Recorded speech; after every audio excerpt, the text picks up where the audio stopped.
Welcome to the Back Corner Podcast. To the dozens and the dozens. We're so glad you're with us today. Yeah, we just had to cut that. So welcome back. There we go. To the Back Corner. We have a good friend here today, Miss Katie Peterson. Yeah, Mrs. Well, Katie Peterson. Katie Peterson. Catherine. Thanks for having me. Katie. Oh, yeah, Catherine.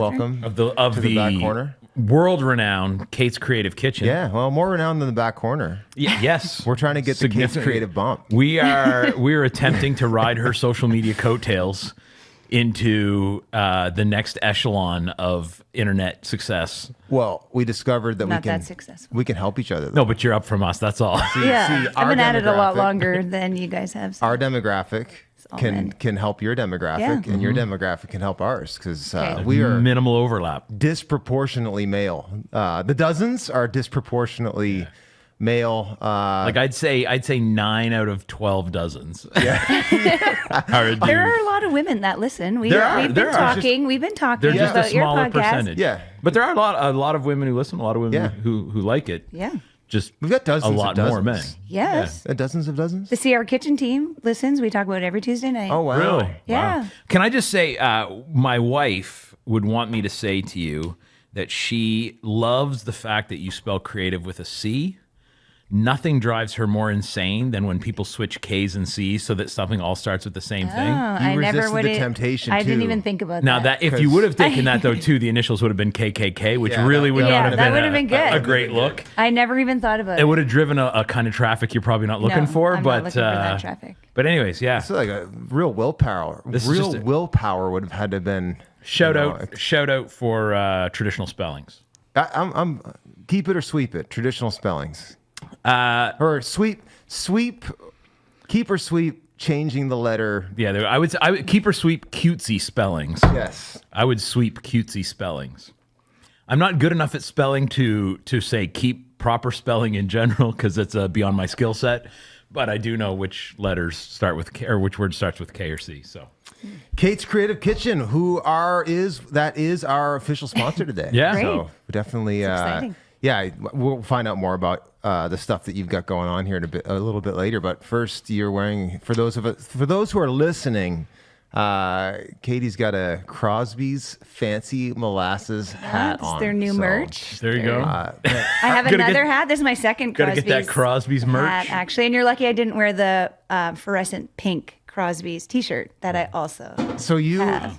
like do some like influencing stuff for Crosby's? Yes, Yeah. because I use Crosby's so much that they reached out to me. I had a meeting with them about how much I use their molasses. real? Yes, you guys. I have to buy it at Costco. I'm pretty sure you got a picture. you sent me a picture of you with 4 things of molasses. Yes, because it comes in a 2-pack at Costco. So you like. So how? I buy it in a 2-pack. So how often? I feel like this is Listen. weirdly surreal that we've started this molasses thing, and it's know. like we now have arguably the leading molasses influencer. That's right, and you the sure entire do. internet with us today. Yeah. So This is I progressing actually quickly. made a reel making Oh. these cookies. This is one of my content pieces that I did. So I Okay. brought them for you guys today. so will it shock you to know That you don't eat cookies because 'cause they're not because meat? our listeners will know this already, but in BC 10, a listener sent in some molasses cookies. I might have had some inside information. Oh, about that okay. today. So are you here to This one is up? a contest. Yeah, I think This we need is to- let's 100% a contest. Did you Compare and eat a contrast? cookie during I ate episode? like 4 of them. They were so good. Were they a molasses or like this ginger crinkle cookie? They were like a molasses sugar cookie, I would describe. I don't Okay. want to hurt anyone's feelings, but these look really good. These look. I picked these look the more- 5 these look a little best more down ones my and alley. let your son eat some of them along Oh, with really? my He kids tested on the them? weekend.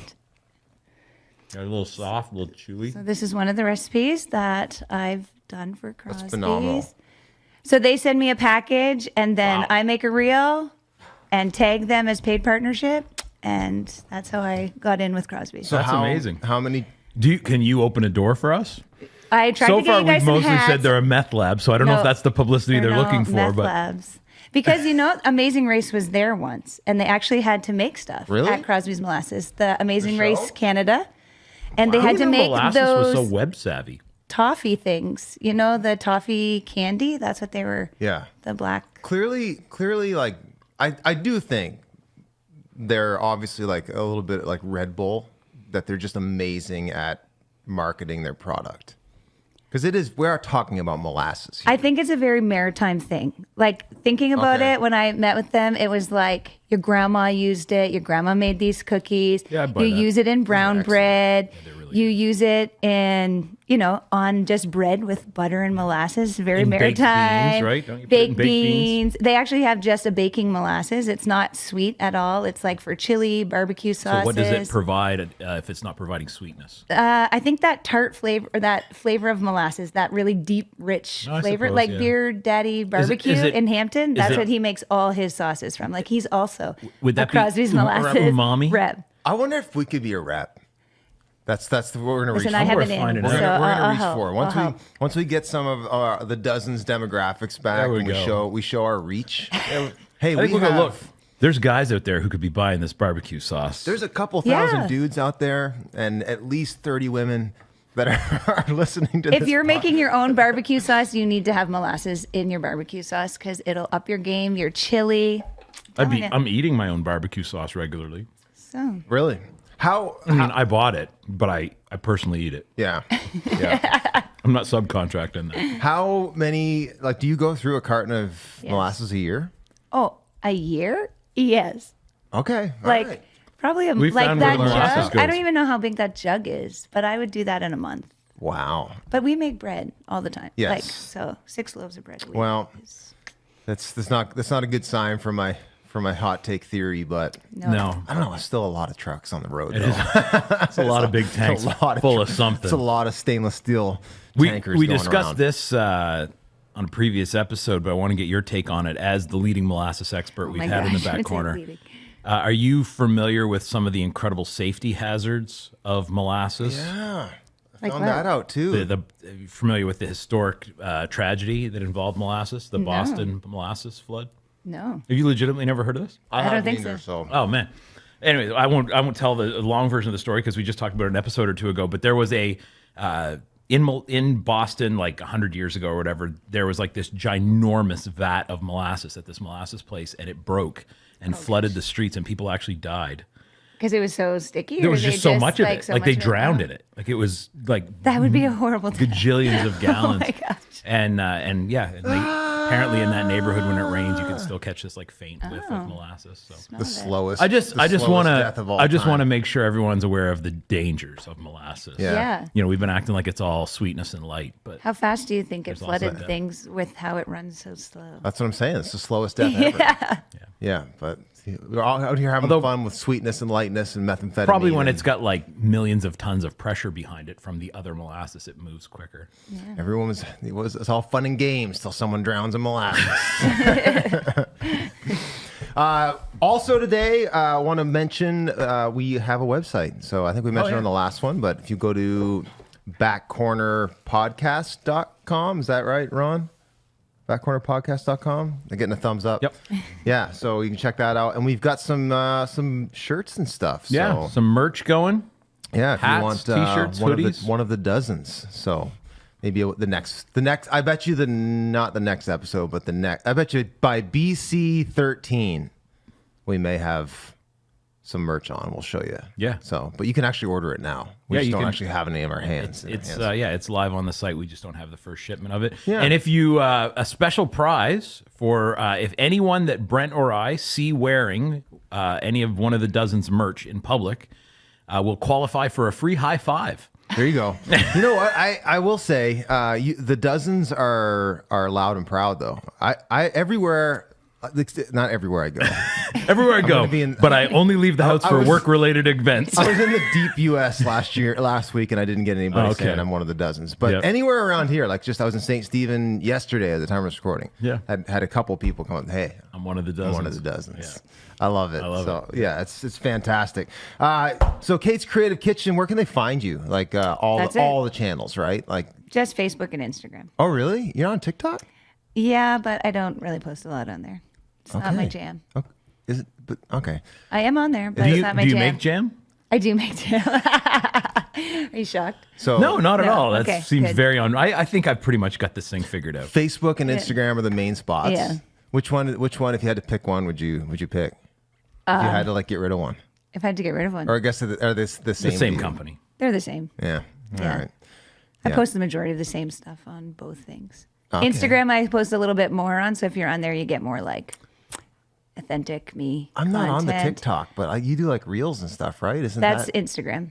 But isn't that what TikTok does? Yes, but you have to post on both platforms. It's Okay. different. They don't go across the Facebook same. and Instagram, you can post once, it'll go to both. I think we need to try to develop a huge TikTok following. Me and you. I think Can we you got do a really some- big a little TikTok number with TikTok, your Matt Damon preaching once yeah. because everybody Did thought did you were ever hear Matt about that? Damon. No? We had one video go like sort of viral on TikTok, like a little preaching clip, and anyway. Because he looked like Matt Damon. Well, no, It was the 'cause biggest the preaching comment clip on hit. there. The preaching No, clip it hit. wasn't. Everybody It was wa- commenting, "Is that Matt Damon?" And No, that's what made it go viral. It was the during the pandemic. It was the Behold Jesus thing, but then there were a lot of comments that said, "I thought this was Matt Damon." Because the more you preaching." comment, the more We the call it the algorithm Behold Matt pushes Damon it clip. out. I don't. Anyway, But I bet it was a great sermon, Brent. it Don't was let anyone a good tell you clip. otherwise. It was a good clip. It was good. But yeah, there was a bunch. But the reason it went viral versus all the other good things you said, because you look like Matt Damon. But it only Comments. happens on TikTok, though. Like, we've never had anybody say I look like Matt Damon preaching. It was just on- that one clip. You just the Well, no, angle. there's a couple others actually that we've had that comment. Maybe they got a filter or something. Maybe the Matt Damon. The Matt Damon filter. Matt Damon. What's that from? Team America? I don't The guys from South Park? I'm just Anyway. imagining a like the Bourne filter or something like that. You can get that. Yeah. Actually, I got an email from a guy that goes to, you used to go, it was I'm leaving email, but Yeah. it goes in the PEI congregation, it's King Church, Charlottetown? Charlottetown. And he said, what did he call me? He called me born again. Like BOURN. Yeah. That's pretty good. Born again. I don't even pretty look good. like Matt Damon. No, not at all. I don't. Not even remotely. I don't. You're not built like him. Your face doesn't look like him. I know. I don't get it, but Yep. maybe that angle of that the one lighting, clip, I the guess. angle. Yeah. But anyway, thanks. So non-official sponsor. I got a couple. Do you have any? No, I'm good. All right. So family is my non-official sponsor today. For those of you who are listening, I'm holding a 3D printed dragon that my sweet niece 3D printed. These are available for $8 if you It's are iridescent. It's shiny. and it's pink. I'm not sure what I think about promoting dragons. Seems a little demonic to me, but anyway, the dragon in the Bible. Not usually a good thing. We're talking about Abaddon. We're talking. Aren't there some about, neutral ones in the Old Testament? No, Like they're all references they're to- at very least I think representative of chaos. Oh, I suppose. Yeah. There's no redemptive dragon that I can think of. Well, but other than the one that Atreyu rides in Neverending Story. There's a no. I don't know that. No? I mean, I get the reference, but I've never seen the movie. What's his name? Ron, can you fact check me? Never-ending Story. You know what I'm talking about? He's No, I riding do. that I just- creepy I- dragon I've with never like that watched it. face, and he's on the back. He's like stuffed. What's the dragon's name? A giant puppet He's dragon. furry. He's a big furry dragon. Anyway. Falcor? Falcor. Yeah, that's it. That's it. Not a bad name for a dog. That's a deep cut to pull out Atreyu and Falcor on a morning recording. Now, the dragons in How to Train Your Dragon, they're all good dragons. Yeah, toothless. Yeah, He's yeah. toothless. How bad could he be? Yeah, it's still secular though. Not like the never-ending story, which is another testament So of Jesus brought to you by Christ. family, my niece and my wife. You see the shirt, AJ? Yeah. For those of you at home, Brent is wearing a shirt with his wife's name on it and her face 6 times. Yeah, I figured it would promote my wife, and you're good friends with my That's wife, good. Katie. That's right. So which Did she make you that shirt? She sure did. absolutely. That's hilarious. It's a Christmas Does your gift. wife really love you if she doesn't? No, she trusts you if she doesn't. She's never felt the need to mark her territory that aggressively, I'll be honest with you. Mark her territory. That's a great I mean, that's the way to vibe say that's it. given me. a great way to That's say the it. vibe that's given me. This is the only time I've worn it in public, I think. So it was more for Katie, her friend. So There you I was- go. Yeah. No, was I trying to- respect it. I was trying to. It was a way to have my wife here with us, but not. I find So- it delightfully hilarious. Yeah, good, Yeah. good. So, Ron, what'd you have for breakfast? Oh man. Yes. Is this country? This is country. Is it ever? Sounds good. Let it ride. Hey Ron, what did you have for Oh, wow. Sounds like Alan I Jackson. was In gonna a say diner. that. I'm I was also immediately gonna say that. transported to a diner. Which With a jukebox, with a quarter. most?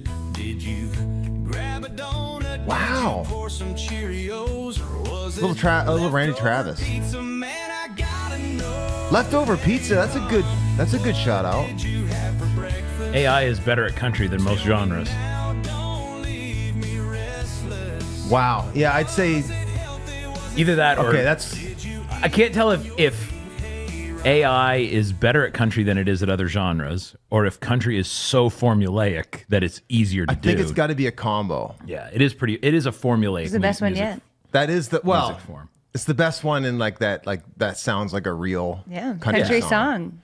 Yeah. It's It the could be it's on the the- one that you would most like if it came on the radio. You'd go, I wonder who this guy is and who Ron is. Yeah. As opposed to going, why are they playing this AI copy of a whatever? Yeah, that definitely hit closest to home. So that was It was 90 country really gave me feel, something too. to think about. It hit real close to home. Yeah. the pizza reference. I love it. Did Cold you have pizza. for breakfast? Yeah. Which is a great breakfast, by the Bro, way. cold pizza for breakfast. Yeah, It's a celebration of whatever happened the night before, it is. Yeah, yeah. which is generally a sleepover when I was a kid. Just to be clear. Oh man, Yeah, no, we that's have pizza all the time at our house. Yeah. Yeah. You don't have pizza a lot? No, not a lot. Yeah. Pretty Weekly. pretty Once a week carb-tastic for Yeah. sure. Pretty carb-tastic. Yeah, I suppose. Trying to You- stay off those carbs. you- we don't you don't have have kids at the home. Yeah, we don't have Yeah. kids at home. When we had kids at home, we had pizza fairly often. But See, I like pizza because then you can pack it in their lunch the next day, Yeah. right?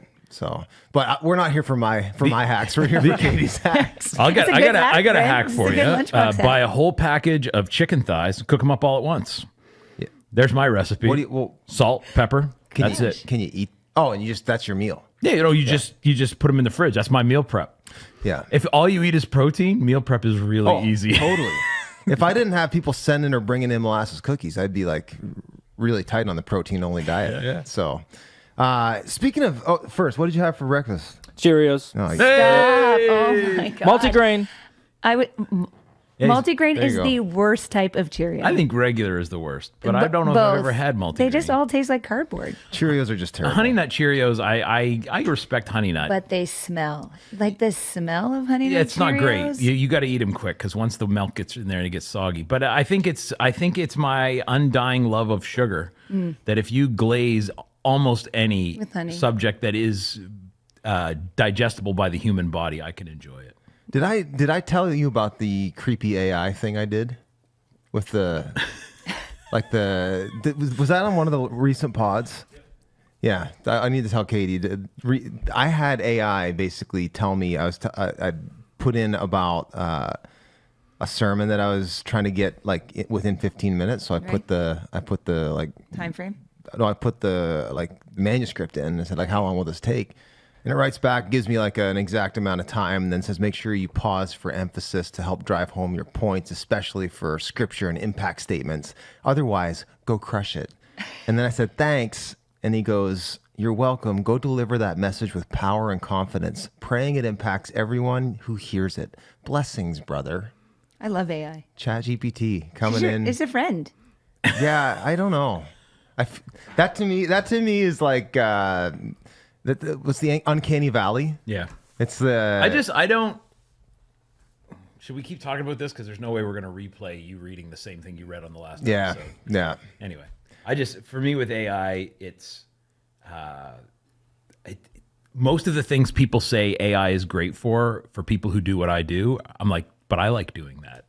You know what I Yeah. mean? Like it'd be like if you had a whatever, like if they invent a robot that will shave my face, I'll use it every day. But if they invent a robot that will like take a shower for me, I'm like, dude, no, I love like just in there in the hot water. Like, don't take that from me. I Like think it can write your depends on sermon for you. I'm your like, I like to do yeah, that. you're good at that. But like someone like me, like to use AI to like talk into it and like, this is what I'm trying to get across. This is my point I'm trying to get across. And then it wordsmiths it for me. I'm It's like, good at yes, priming the pump thank for you. sure. for Now, that. see, I But would rather. Like some of I would you are rather someone more- come to me and go, "Hey, how should I say this?" I'm like, "Ooh, Yeah. let's have fun." Like, Yeah. I don't know. It just Yeah, that's it's- your gifting. Well, yeah, totally. I'm not saying no one should use it. I'm just saying for me, like people go, "You looked at this thing for AI in ministry," and I'm just like, But that's the part I like to do. Yeah. Is there an AI that will talk to someone who has a weird complaint? I am scared. I would like to have that AI. I am scared for like the next gen of preachers for sure. It's very it's they'll so just- easy to just Oh, go dude, to. I'm, but, like, I'm we've stoked got- for it because what's going to happen is about 30, 40 years from now, the internet's going to crash and me and you are going to be the only people who still know how to preach. 30, 40 years from now. Yeah. I'll be doing well. To, Oh, no, I'll be able out to there with a string together two walker. thoughts. You'll be good. I'll be out there with a walker stringing a few sentences together and they're like, it's incredible. I'll be 82 years old.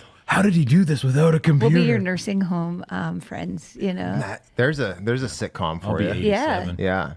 So wanted to start things off where you are Katie, that you're the second woman we've had in the back corner. So maybe that's why we're disproportionately. I would say our male. guest percentages and our listener percentages line up pretty well at this point. It's like about nine of a dozen. The demographic shakedown Yeah. is just about right. Yeah, well, we had someone lined up for one episode and then it fell through. So thanks for being willing to come into the pit here. So, but we figured it would be fun to put you on the spot for all mankind. New segment. If we have a female in the back corner that we feel like can play along, you know. A lot of the time I find my wife getting frustrated because she has to repeat herself a lot and like maybe my listening skills aren't the best. If you had a captive audience of dozens of men And dozens. dozens and dozens, what information and what insight and what tips would you give for all mankind, for the sake of all mankind, that maybe we're just getting wrong? What aren't we hearing? How long is this segment? This part of the Well, As long as we're entertained. So this is a segment called "For All Mankind." Hey, Ron, listen to this. I downloaded this today. It's one small step for man, one giant leap for mankind. So we got the space helmet. No, like legitimately, what stuff do we do that just kind of Drives us all crazy? Would benefit you? You don't even know. This would benefit you if you would just make this small adjustment. You want like inside the conversations we have when we are together, us women Yeah, talking yeah, about. yeah. Well, like, I can't give you that information, Okay, all but right, well. there are some funny ones I could say, but Okay, I won't yeah. say those ones. Okay. I feel they're not maybe. Yeah, no, Appropriate. keep this from being too personal. Like, don't use It's not me personal. as an example. Okay. I'll try not to look I know straight there's a at lot you, of texting okay? going on between you and my I wife. have this one friend who When she you're said best friends her with your wife, husband- it might not be the best. Yeah, I so- should have asked her last night at spin class. More generally Yeah. speaking, with all the guys, like what are some things that, man, that you just I think one thing that I was kind of thinking about was just communicating, because I think women, we want you guys to read our minds, to find know that to be a problem. what to do, like to know, he should know to do this, kind of thing. And I think one thing like Micah used in like a season of our life, and he still does it really well, is like he'll ask me, what can I do to make your day better today? And I find that super helpful, but you also have to be really vulnerable in that moment to be like, I actually need you to do the dishes, or can you clean the bathroom, or can you take the kids to sports? Like, I find it's like an open communication, like you can say, how can I make your day better? And then you being able to communicate that with your spouse is super helpful. Like, I loved that season of our life. And now sometimes he doesn't even ask, like he brings me coffee in the morning when he comes home from the gym at 5:30 in the morning. And he knows I like decaf. He comes home from the gym at 5:30? Well, 6, 7. He goes home at 7. He goes at 5:30, comes home at 7 with a coffee. That's astounding. At least good once a man. week. He's a very good man. See, he's very good. yeah. He's definitely a lot of something. So that all That's that early, does, bro. though, All that, That is does so is early. just asking them what you want to do. Okay. But then it makes us feel like you actually care and you Right. want to know, rather than us thinking he should just know what I want him to do. It's like, no, I need you to tell me actually. So women expect what their men to be do. psychic, and men need to fix that, Yes, by asking, Okay. what can I do? as opposed to the lady say volunteering any information. Right. Yeah. Here's a way. It's Here's a way to asking. short Get up circuit and that. do the dishes now. Be proactive in asking. Yeah. I like that question. What would help your day? How can I make your day How can I better? make your day better? I like that. Oh, that's good. I like that. Now, now you kind of alluded to he knows now. Yeah, he so knows do you, now. Do you stop asking? Well, he does a great job. Like after supper, him and the kids do all the dishes, and I go do whatever I want. Go So- do a walk.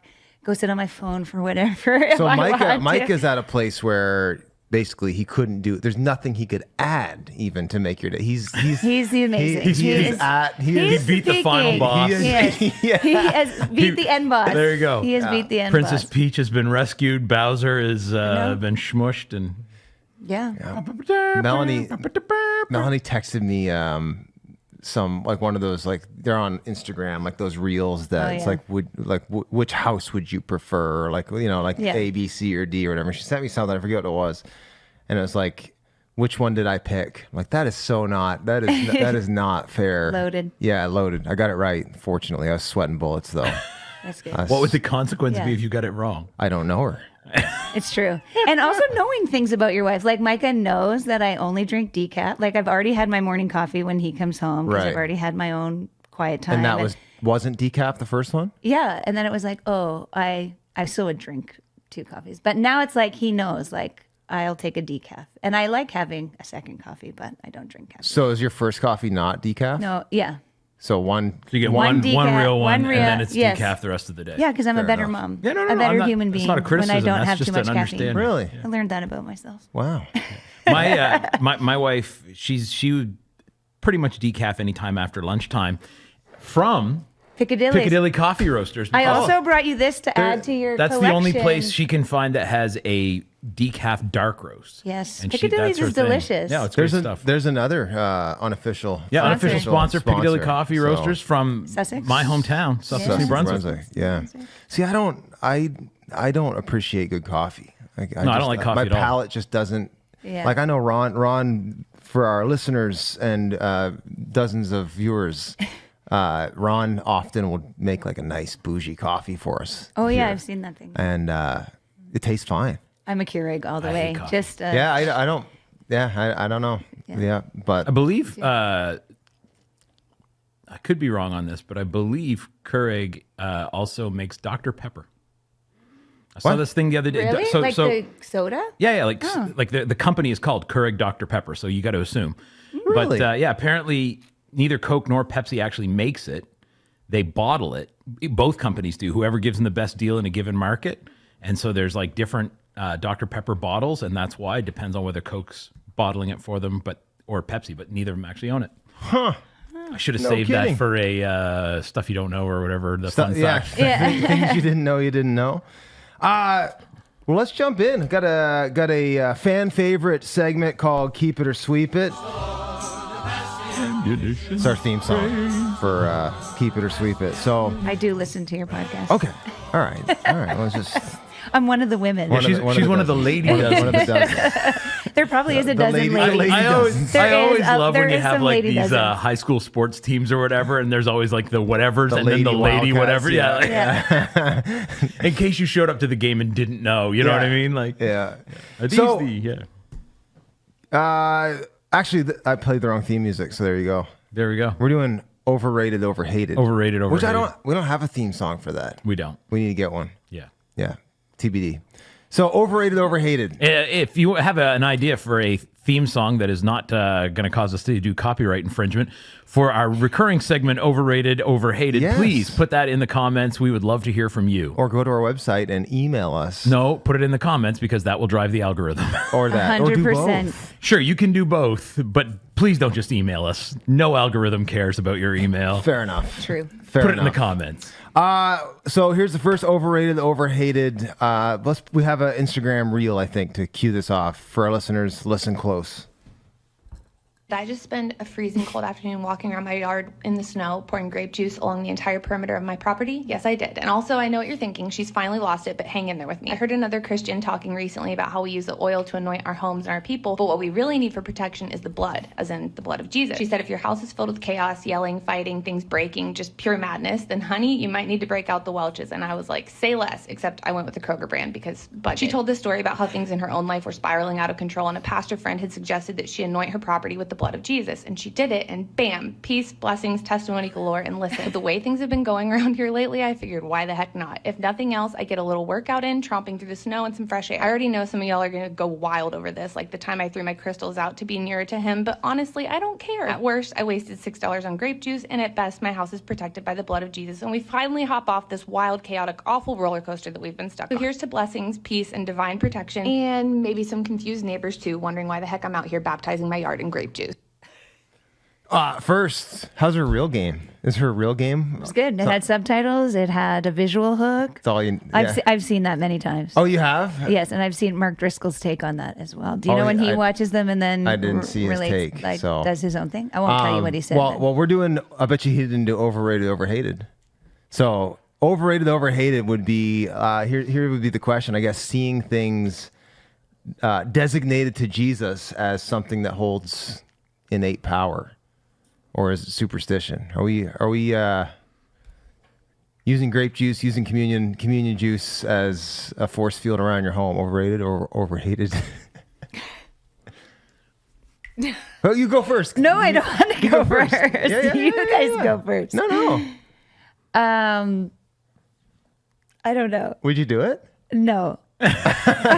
So I wouldn't tromp around the snow with grape juice. I would probably put like some worship music on and pray through it, and then make sure I ate protein, because I feel a lot of screaming comes from maybe just people being hangry first. So worship and protein. Yeah. I feel just a lot of people Worship are. and protein. I think that's the spin-off podcast from the back corner. it is. I can be the host. It's okay. I like it. I like it. I mean, oil. We've anointed our Yeah. houses with oil, but So you I know, mean, similar vein. similar vein. I definitely didn't make a reel about it for people to comment on Yeah. it, because it probably went viral because people comment and then totally. it goes viral with that stuff. But So I'd never seen that before. But what do you think? I'm confused at a lot of the things that are going on there. That is some very like weirdly low church, theologically poor thinking based on a notion of communion that is very high church. Like she's trying, Yes. she's Yeah, I see like, what you're saying. if communion, if what happens when the elements are consecrated is transubstantiation, then there's actually sort of a logic to that, because then Yes. it actually is the blood of Christ as opposed to just grape juice. Right, like if you could run into a Catholic church, grab the leftovers, Right. and But leave the after it's been very blessed. last thing anyone who believes in transubstantiation would do would be to pour Yes. that on the ground. Yeah, tell the listeners about like the Catholic process of even getting rid of that stuff. Well, yeah. So in Catholic churches, like if you believe that, and we get into the theology of it someday if we wanted to, and someone could tell me if I did a good job, but they believe that in a very real way, the bread and the wine become the body and blood of Christ, and so they treat it with insane levels of respect. I don't mean insane in a bad Yeah, way, but like it's very reverence, high, very yeah. high. Yeah. So, for example, like the chalice that they use has to, the interior of it, the part that the wine will touch, has to be made out of a precious metal, ideally gold, but silver in a pinch. Yeah. But you never see a wooden one, ceramic one, glass one. That's disrespectful to Christ. And so there's all these kind of very careful, like they will, when they finish with the paten, that's the little plate that the wafer goes on, they actually brush any crumbs from that into the chalice, swirl it around. If you ever see them swirl, that's literally what they're doing. They're swirling the crumbs around, and then they'll drink it. And so functionally, this thing is empty. But then when they're done, they go back into, I believe it's called the vestry. I think it's called there's a little room off to the side. And there's a special sink in Yes. every Catholic church that does not drain into the sewer. It just goes to ground. Like it just goes to a weeping field in like the yard of the church. And that's where they'll rinse the communion vessels, because you don't, if there's so much as a drop of the blood of Christ in that, you don't put that in the sewer. You bury it respectfully. Yeah. And so this idea, like, it's an idea that only makes sense if you believe in transubstantiation, and makes no sense if you believe in transubstantiation. Right. This whole thing of like pouring grape juice around, but it also assumes, again, and I'm not saying you have to have some sort of priest or clergy person present for communion to count, but any tradition that believes in any significant sense that this actually becomes the blood of Christ, also would say random soccer moms are not deputized by the church to transubstantiate some Kroger grape juice, right? And so to me, I don't think I don't want to come down too hard on this, in that I don't think I'm not completely against the idea that physical things can somehow be imbued with some sort of virtue, would be the term I think you would use, some sort of spiritual efficacy. My jury is still out on holy water, for example. Anointing people with oil, Relics. certainly as a symbol, is a very biblical thing, whether it's a symbol of the power of the Holy Spirit, or whether it actually carries the power of the Holy Spirit, and how much that matters, how much that helps our faith versus create some sort of action on God's part, I don't fully know, but it's nothing I'm ready to dismiss out of hand. But certainly I think if you're worried about your house, the getting rid of the crystals, that was a good move. That's a good reel. I also watched that one of her. Really? I did, yeah. I would pray through my house for sure. Like my wife and I recently bought a house, and we prayed all through every room in the house. Yeah. Like that's Absolutely. So I'm not the general idea that the enemy could have somehow be messing with her, and that something needs to be done to fix that, and can be. Don't disagree with that. Praying through your house, don't disagree with that. The idea of, again, anointing with oil or maybe even holy water, don't categorically disagree with that. I'm not 100% sure where I'm at on that stuff. But certainly the notion that you can go to the store, buy a bunch of grape juice, that somehow just because that's how you intend it, that becomes in any meaningful way the blood of Christ, and then the right thing to do with that is pour it on the ground, it is a little bat crap crazy to me. So, yeah, I'm with you. I would say a couple things on it, though. If I'm her pastor, which it seems like she's on like a journey, I would...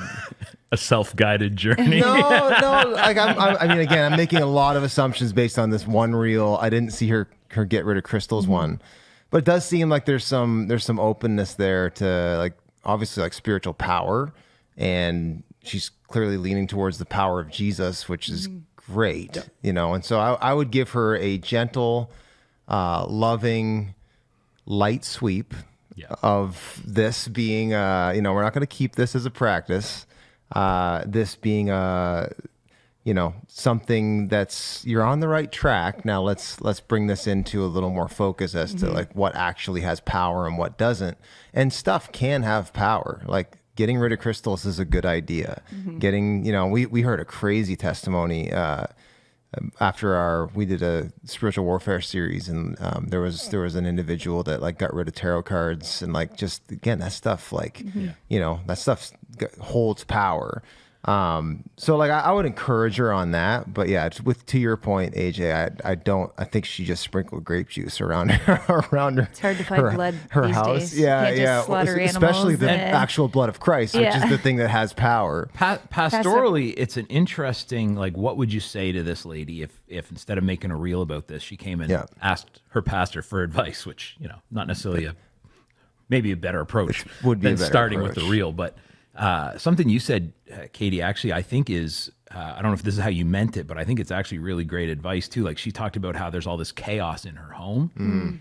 And if she's someone who originally thought that the solution to chaos was crystals, and now she thinks the solution to chaos is pouring grape juice, it's like, maybe therapy, maybe have some good conversations. Like, the idea that it's still, in my mind, there's potential. And again, I don't know this lady, so I'm just, but to me, what that smacks of kind of magical thinking in general, that you don't actually address problems. You do other things that indirectly impact those problems. And so I think too, like, if this is one of 12 things that she's done, great. But assuming this was her, like, man, it's really wild in my house right now, I think the first step is this. There could be some much more, not easy, but just practical, concrete steps that maybe she should look into. And like, if you and your spouse are fighting all the time, there's probably places I would start first before that kind of. I think from a discipleship standpoint, though, like I would encourage people, therapy, all that stuff, fine. But I think we need to get better at just interacting with the Holy Spirit in real time, like as a first stop thing, you know, and I'm with you on the. But I don't think the Holy Spirit led her to this, so I'm not sure she stopped at that step. So I'm saying though, pastorally, I would tell her like it's right to look for the right powers to be like, at work in your home. Totally. And your home is not a neutral space. There's going to be some kind of power.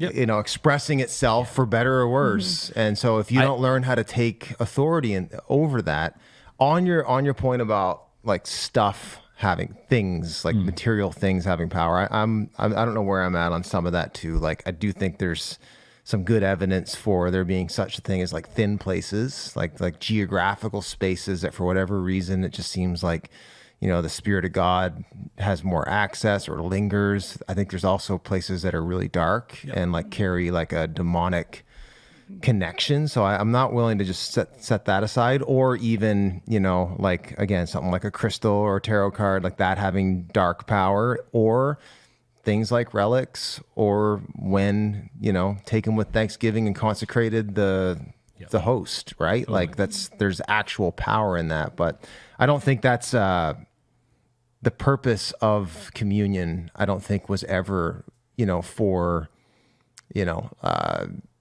primarily exorcistic means. It maybe like, and even then, I would say if she believes that the communion elements have some sort of exorcistic power that she wants to take advantage of, which they do, she should receive communion instead of dumping communion out on her lawn. Exactly. They do have exorcistic power. But which even to what you were saying, Kate, like, get the family together in the living room. You're going to worship. Take some time to worship and pray and Exactly. receive the, I guess, I wouldn't be saying like you have to exhaust every, every non-spiritual, to overstate it, means of something before you consider those spiritual options. But, I think again, if I noticed a bunch of chaos in my home, I would be thinking through, like, I'd be looking for what are the things that are there things that can more directly address the root of this, rather than just assuming. Are we letting things in that shouldn't be here? Yeah, are we spending time with the Lord? Right. Are we doing, or even just like, am I giving them too much sugar? Yeah. You know what Have I they mean? eaten Like protein? some of that, chaos. Is it winter? It obviously was winter. She's Right. tromping through the snow. Like, you got to give yourself some grace in the winter, I guess because I'd be chaos is cabin going to fever. break I'd be out. curious how she's defining It's chaos. minus too, right? 30.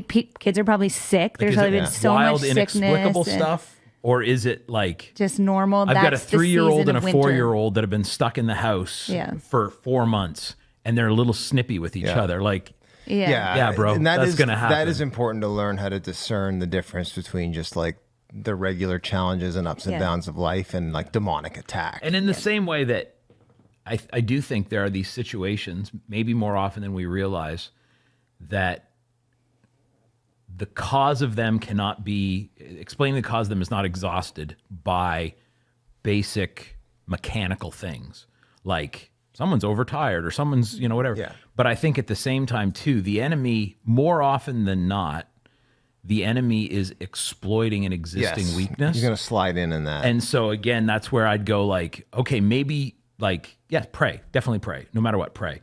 And maybe your house does need some sort of, again, exorcistic ministry to happen there.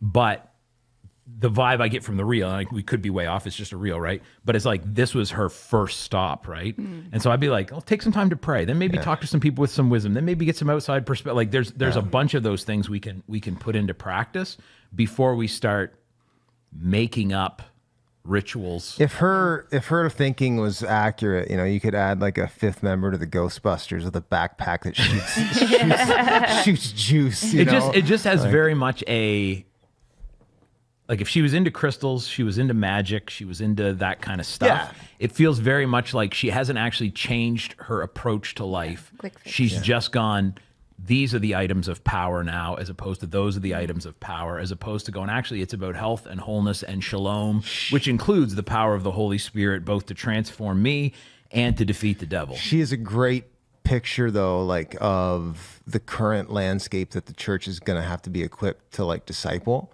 because people, 20 years ago, Yeah. the openness to powers wasn't really the same thing. And now you have, your everyday people who are maybe open to Jesus are also open to crystals and open to all those things. And so we had a really good, I think the thing I would want to coach people, is just like, even with this exorcism talk and stuff like that, I do think there's a place for that and deliverance, obviously. But 98% of the Christian life and like walking in victory, it just comes from learning how to abide and like in intimacy and relationship with the Lord in real time.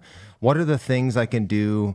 If I'm feeling chaos in my mind, like what are the things I can do that literally invites, not just the ideas, but invites the Lord. Yeah. Like, Lord, renew my mind. Like, if I'm feeling it in the home, what, like you said, putting on worship music, like that stuff really, like that stuff's huge, and it's not complicated. I think for me, pastorally, the thread I'd be trying to pull with her too is, again, how has your thinking actually changed since you came to Christ, right? Like your props have changed, right? You went from crystals to grape juice. But is your underlying, like, do you believe there's power in Jesus, or do you believe there's power in you utilizing the right combination of physical materials to bring a desired outcome? Yeah, it's like a form of witchcraft. That's what I'm saying. Like yeah. it's when I say magical thinking, I mean, so the essence of magic, or the essence of a pagan kind of religious practice from a Christian perspective, the idea is there's an outcome I need in the material world, and I can use materials that I can't influence.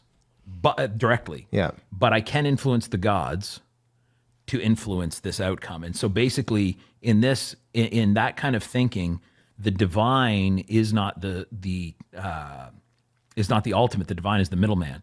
Yes. So for example, in a fertility cult, I can't make my sheep produce more sheep, but I can go to a pagan temple, and as an act of worship, I can engage in sexual relations with a temple prostitute. The gods who watch their temple will see that. They'll get all randy. They'll get up to all kind of funny business, and somehow that will inspire the sheep. Yeah. Like that's the idea, right? I do a thing that influences the gods, and then the gods influence the thing that I need to see happen down here. And it always comes back though to like, I mean, what happened right after the fall, and that is like it's the inversion of like divine order, and it's to take created things and like leverage those to our own own ends. Well, like that's why I say in that hierarchy, the divine are actually the middleman between you and the created thing that you actually want. And you're using created things though to influence the divine, to then influence the creative. That's why I say it puts the divine in the middle almost. Yeah, it puts it in the middle, and it becomes I can manipulate the gods into giving me what I want. And I don't want the gods. I want the material thing that they can influence. I've never thought of it this way before, but that's another cool way that the gospel inverts that, like that the divine did go into the middle and subverted and took it from the inside out. And like, I'll actually give you what you're actually looking for by giving myself, in a actual material, real time way. That's kind of a cool way to think about the gospel. Yeah. I think it's the whole idea too of again, just acknowledging. The thing I think is the most dangerous about the notion of objects being imbued with with sacredness, which again, I don't disagree with that as a concept, but I think the way we misuse that is when we think, again, this is how I can influence or manipulate God, or it becomes a form of simony. Right, Simon the sorcerer. If I have this grape juice, I don't need Jesus. Yeah, like I don't need the Holy Spirit to fill my house. I have grape juice. Yeah, right. It's like no, you need the Holy Spirit, bro. Katie, lady, bro. In this case. What are you looking for then in like your home? You're like, how are you parsing out? You got 7 kids. Yeah. Like, how do you get the difference between like what are you looking for if it's like, hey, that is a little like. That's some gnarly stuff that I need to like throw on the worship music and walk around my house and pray and just like, take authority versus I have, kids ranging from, from grade 12 to kindergarten or going into kindergarten. And that's just the, the fall off of having a lot of people in the house. Yes. Totally. It's get outside. Yeah, yeah. What's the Everybody, so I don't what- care. You're going outside. What do you- I think I heard years ago someone say that us as women, we shift the atmosphere in our house. Really? So, For better or worse? like, if your wife is cranky, probably everyone's going to be on edge and definitely feeling. I've never noticed that, but because go Melanie's on. never cranky, that was good. Melanie is not usually cranky. I get but up and I ask her what can make your day better. yeah, she's going to be And, amazing. Definitely having that attitude of like, if I'm in a good mood, everyone's going to be in sort of a better mood. If I'm really edgy and cranky, If if mama mom ain't happy, nobody happy. That's right. My Some- grandmother had that on a mug.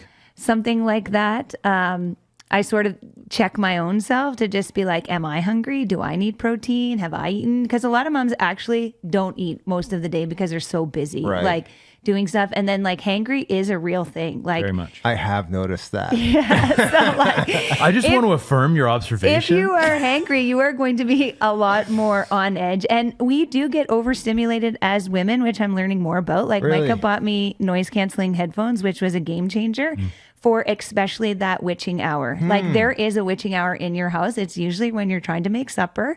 You don't have kids in the house anymore, but but we did. Like, yeah, we you did. Yeah, you've been there, yeah. We raised were 2 of the there. 3 children we have. Yeah, where- yeah. So you have this time, and it's like, okay, what am I going to do in this time to make sure everyone kind of stays calm? And for me, it's putting my headset in. And so they know when I have that on, they're not to ask me any questions. Okay. It's like, you know what to do in this time. It's usually like they're allowed to have screen time that time. And it's like, don't come in the kitchen. I can't be overstimulated anymore. But on the other thing, like for worship stuff, like we always are playing worship music in our house. Like our speakers are hooked up to our TV. So I'm, if I notice that siblings are not getting along, we have like some scripture that we quote that we Okay. make them quote, like be kind Like one as to their- as another their from punishment? Ephesians. Yeah, Yeah. like Stand we're in the being corner and say the kind. scripture. It's a way of helping them to not renew like their that, mind. but just to Yeah, be so like, yeah, are we yeah, being yeah. kind? Are Yeah. our words sweet like honey? Like that's been written in their bathroom for a lot of times. Like And our those words do carry power. yeah, are sweet like honey. So are we speaking nice to each other? But we are literally just coming out of winter, which is always awful for us. And now it's Yeah. March and everything's muddy and rainy yeah. and the kids are a little bit more overstimulated themselves as well. So I just think to have a lot of grace for yourself in Yeah, this I agree. period. And I, like you said, AJ, I would much rather have the Holy Spirit in each of us in our house than be worried about like, is God's blood around our house protecting everything? Like, we're going to move from the inside out because God's provision and protection comes when we're I don't know if all I don't kind know of- if I've talked about this here before or not, but I have this. I think a lot of spiritual battle in general, warfare specifically. There's a lens I think you can see that through of hospitality, as in like I would prefer my home to be an inhospitable place for the enemy. Like I just want to make it a place he doesn't want to be. Yeah. As opposed to going like, you really want to get in here, but I've got this perimeter. Like I just, there are places the enemy doesn't want to go because it's just not a hospitable environment for him. Yeah. It's uncomfortable, uncomfortable for him. He doesn't want to spend time in the Lord's presence. It's not saying he Yeah. can't, but he would prefer not to. Yeah. And that's why I think on the flip side, things like crystals and tarot cards and involvement in the occult, like you're rolling out give the welcome space. mat, right? Yeah. You're creating a place Yeah, he would like to hang out. And so, yeah, I love that idea of just like, if we need to shift the atmosphere, like we're putting on a banger of a worship song Yeah. and we're all going to just Yeah. sing and dance and be silly around our house. And it really we're going to works. move our bodies, get the jitter out. And it just, Yes. it really changes something within everybody. And then it's like, okay, let's and that's get back to our life. That's such a great example, Katie, of the whole, like, it's not an either or. Right? No. Yeah, like you need to right. worship and burn off a little energy. Yeah. And Yeah. it Go doesn't, outside. I'm going to turn the music on. You're going to go run a few laps. no, like, but legitimately, Because like I have it's, all boys. They yeah. are one girl, all Yeah. the rest boys, and they like to compete. So you're like, who can finish 5 laps? Yeah. you look at the Genesis 3, right? The first sin ever. The temptation is not eat a clod of dirt. Right. It's No. like, you like apples, right? Yes, I do like apples. God created you to, I mean, we all know it's not actually an apple. I was going to say, I hope it's Yeah. not an apple because there's going to be a lot of but like, you know what I mean? Like there was a natural, like, that looks delicious. Yeah. And that wasn't a bad thing. and the enemy going, you should eat it, was a bad thing. Yeah. Right. And it's like, yeah, well, no, you need to, like, you should probably go eat another, like a peach first. Yeah. So you're not so hungry for this apple. Right. But also don't listen to talking snakes. Like it's not it all goes together, right? It's the same thing of like, if you're overtired, you're more susceptible to temptation. If you're, if you're hungry, it's harder to love your neighbor. All like that stuff is, I think, is this a spiritual thing or is it a physical thing? Yes. It's both. Like, is this we're just all my three. natural weakness or is this an attack of the enemy? Yes. Yeah. Like, Right. He's an opportunist, man. Totally. He's just going to come in on that stuff for sure. The more I hear about this guy, I don't care for him. Little Norm Macdonald. Old Lucifer, I don't care for him. Yeah. You mentioned Katie, and then we'll kind of do a quasi overrated. So we're saying overrated pouring grape juice around your house. But you mentioned Provided anyone's actually rated it. Yeah. I feel like no one was watching that going, Like, oh my, well, there probably was. Oh, there probably was. The There craze is comments. sweeping the nation. There was a meeting at Kroger 3 weeks that's later right. going, guys, juice sales are through the roof. People are really into this grape juice. It's our time to finally crush Welch's. So something that is under fire, and I think rightly so. And you mentioned screen time a second ago. There's a lot. We're probably 20 years into social media now, and there is a lot of data coming out. Like you part of your career and what you do is with social media, so you utilize it, and so do we. Like with ministry, and absolutely.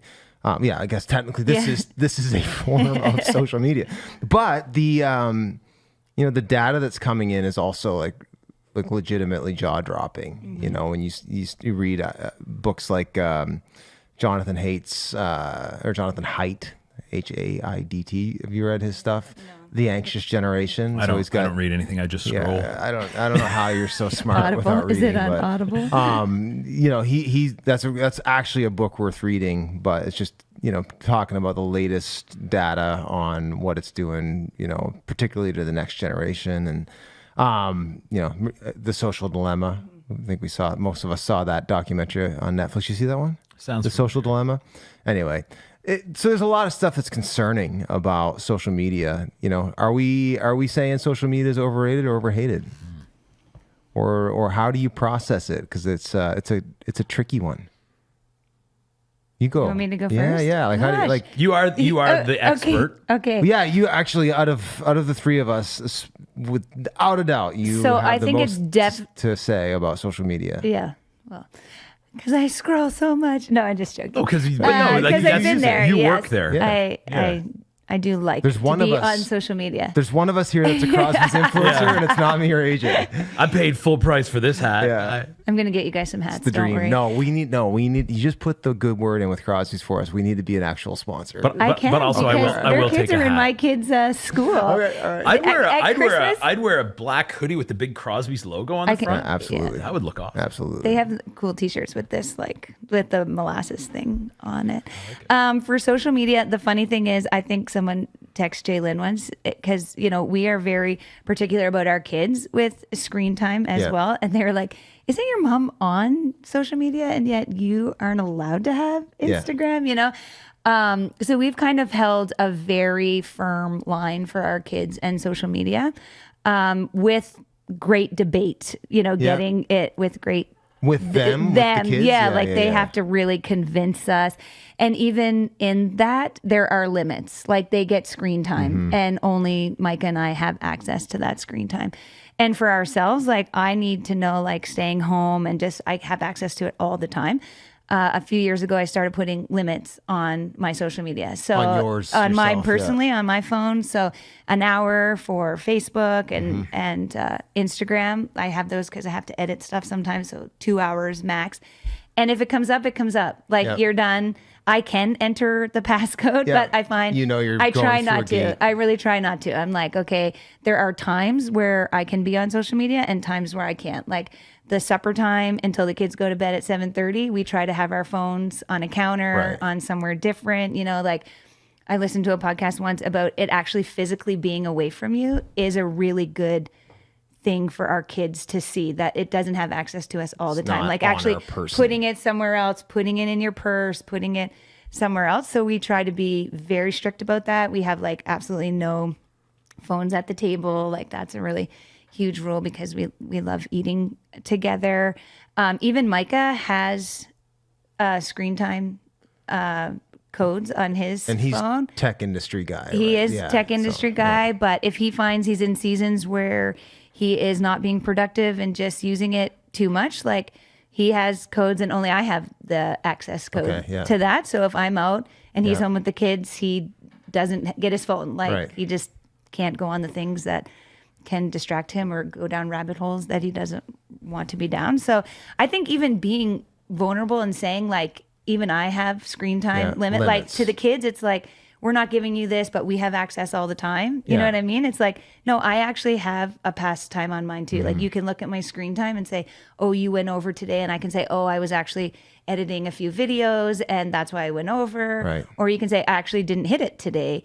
And I found even as being like a mom in the season where I had all these littles, winter was really hard because I saw everybody out having fun. Like at the ski hill, like we have a lot of families that ski and you're just home really with newborn kids and nobody wants to put toddlers in snowsuits. Like Yeah. it is horrific. Like you're Such an basically ordeal. just like watching movies feeling like the worst parents of life. Like you're just brain rotting, Pure but you're cabin fever.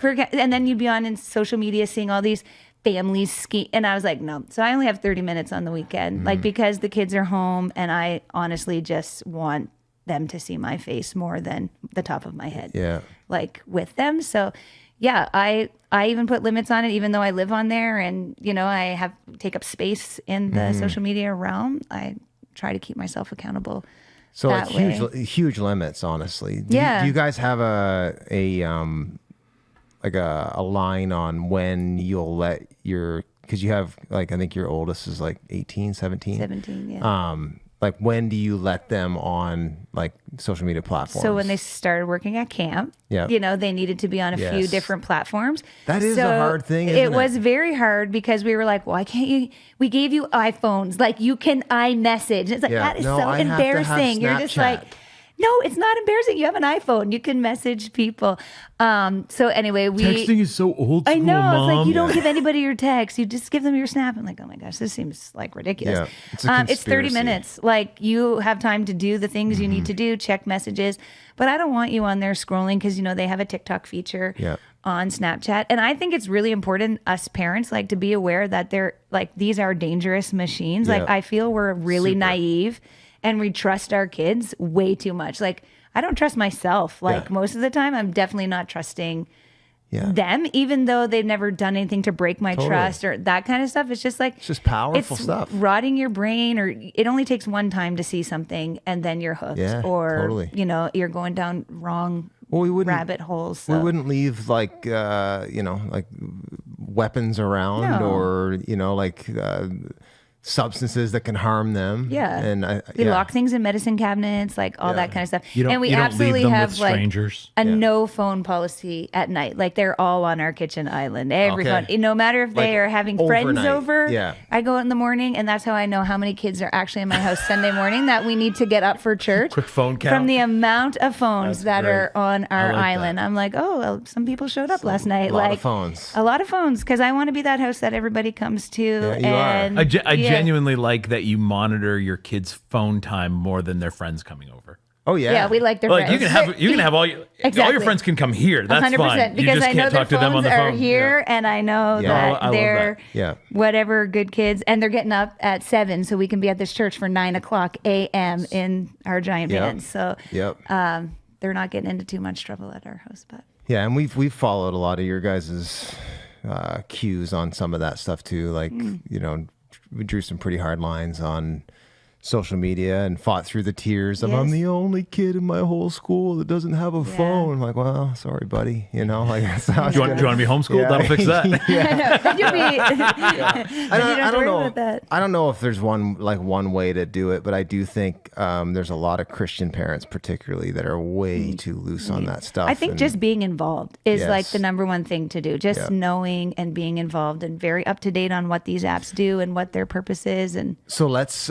This is something I've been trying to do more specifically in my own like preaching and ministry. Is like going beyond just creating a concept and actually verbalizing some of the things to do or not do. So naming some of the stuff that you've done. You just did a bunch of them, but like, screen time limits. Use it You because have- Apple gives us benefits. Yeah. Like we even have access to our kids' phones, right? Like Right. we can see what their screen time is, and You have, we do this too. Like at any time, I can check your phone. I will grab your phone and I will read your texts and I will like, and I know some parents would be like, that's an invasion of privacy. But we pay for sure, the It sure phone. is. That's right. If you want privacy, Sure. grow up, get your own house, Yes, go be private. Yes. It's Or just a pay way. for your phone. My grandfather, obviously not talking about social media because he was dead before that came along, but his line in a moment like that, he'd go, check the roof. Yeah. Right? Like, just check the roof. Yeah. Whose roof are you on? You guys do that. We do that. Just Yeah. anytime. Like we're like the Gestapo, man. I'm coming in and I'm grabbing your phone and I'm going to Yeah. see what you've been up to. Yeah. And I think just it's a form of accountability too. Yeah, it is. So.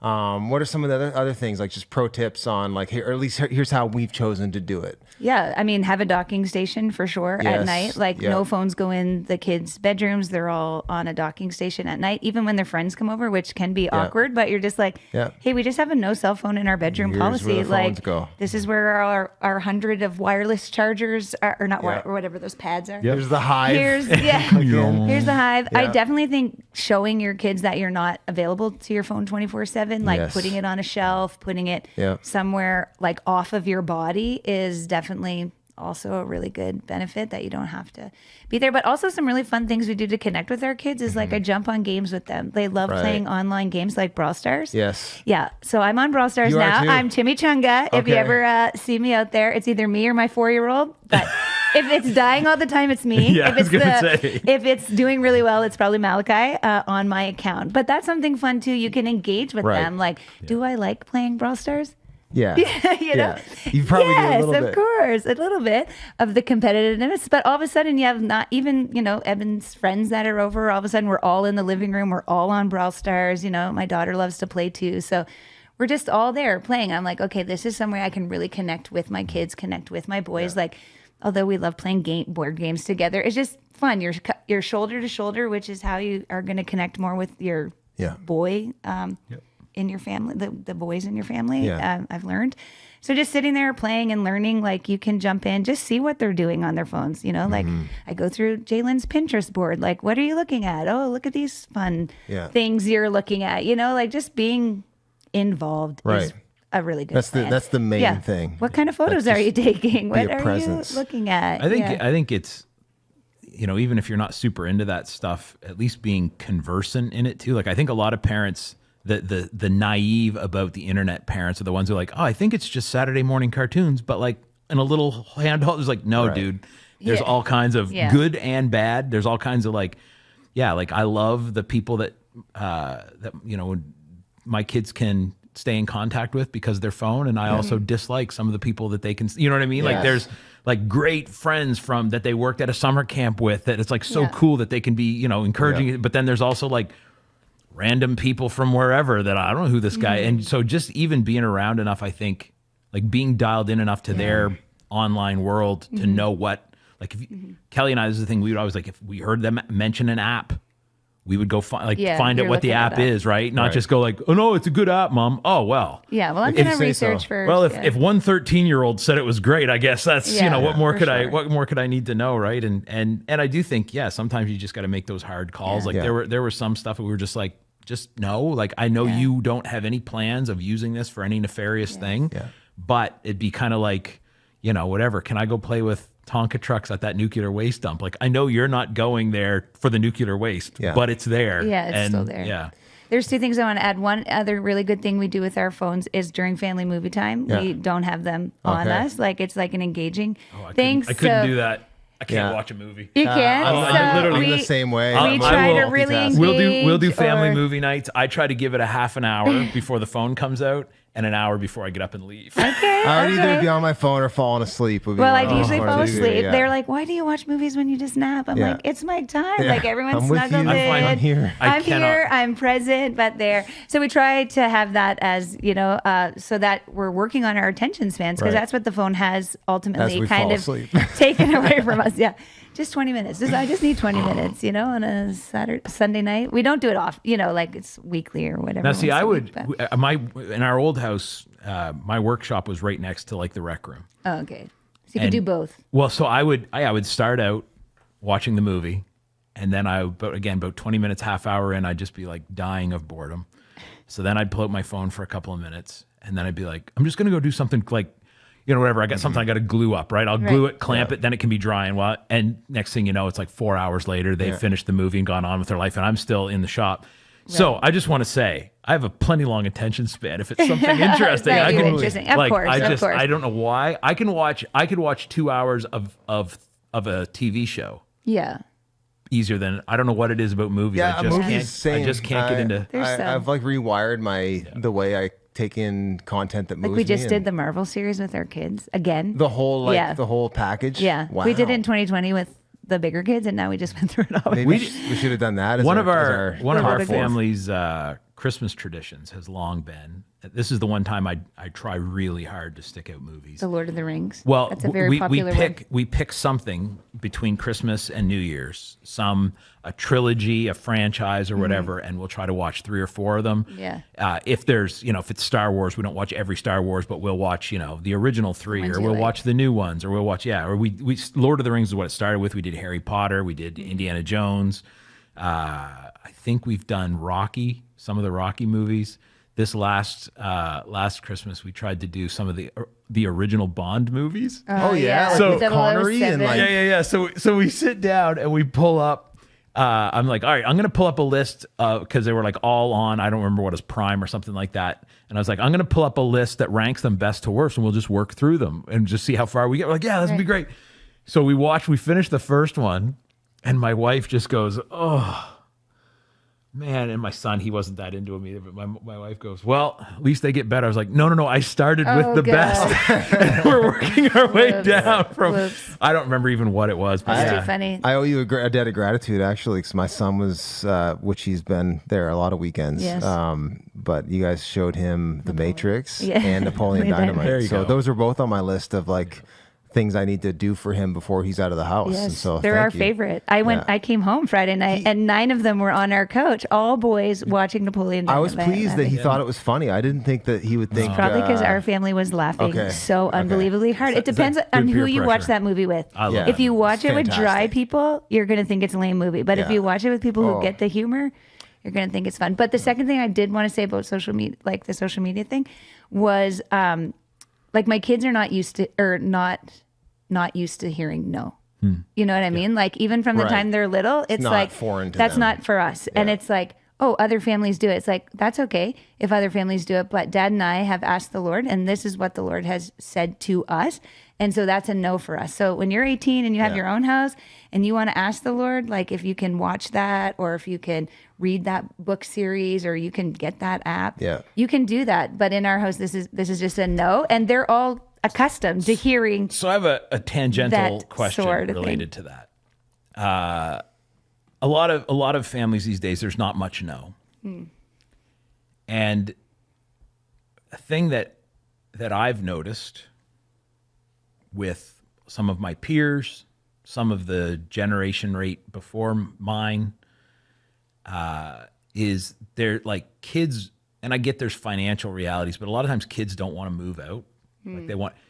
I legit sometimes think like, oh, like if it's just like, I love my parents, we get along great, but like I was 18, I went to college and never really came back. I'd come home for a month in the summer, but then go like not the whole summer even, just for May, and then I'd go start a summer job somewhere in June, and like I wonder if like I want to grow up. I want to have my own place. I want to make my own rules. Like I wonder if our oldest definitely. I wonder if that feels overly permit, not even in a rebellious way. Like it's not like I would like, and then I started smoking drugs, but it's just one of those, like, it just felt like there would be a difference between having my own place and living with my parents. Right. Yeah. Whereas I think for a lot of kids, there's like, no, it actually, Why would I leave? I get everything I want anyway. right. And like, I call my own shots. I run my own show. I basically am in charge here. And I just have a couple of older roommates.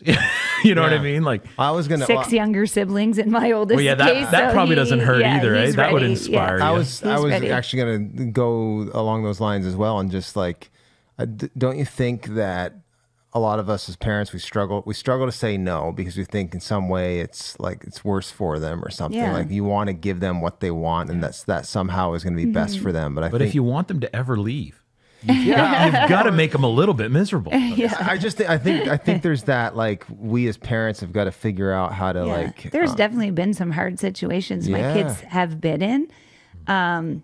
That both Mike and I have shed a lot of tears over with a decision that we have made, and it has not been easy. We try to tell our kids, like, there's a standard we have even in the school system. Like, our kids all go to public school, but we're the authority over you in every situation. And if there's something going on that you know that is not one of our family values or family standards, then you're allowed to leave.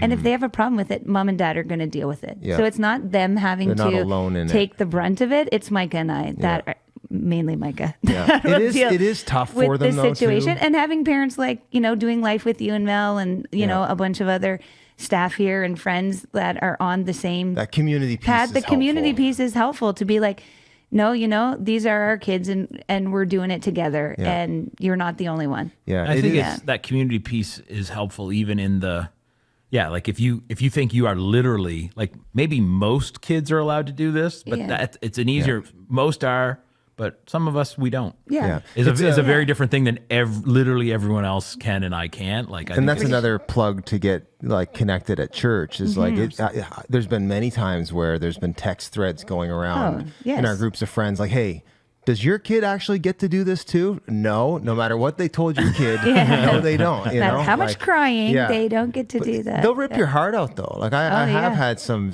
moments with my two older ones anyway, who have had to go through, and my there's still things. My daughter's now able to be on social media, although we have we still have all the restrictions and time limits are pretty.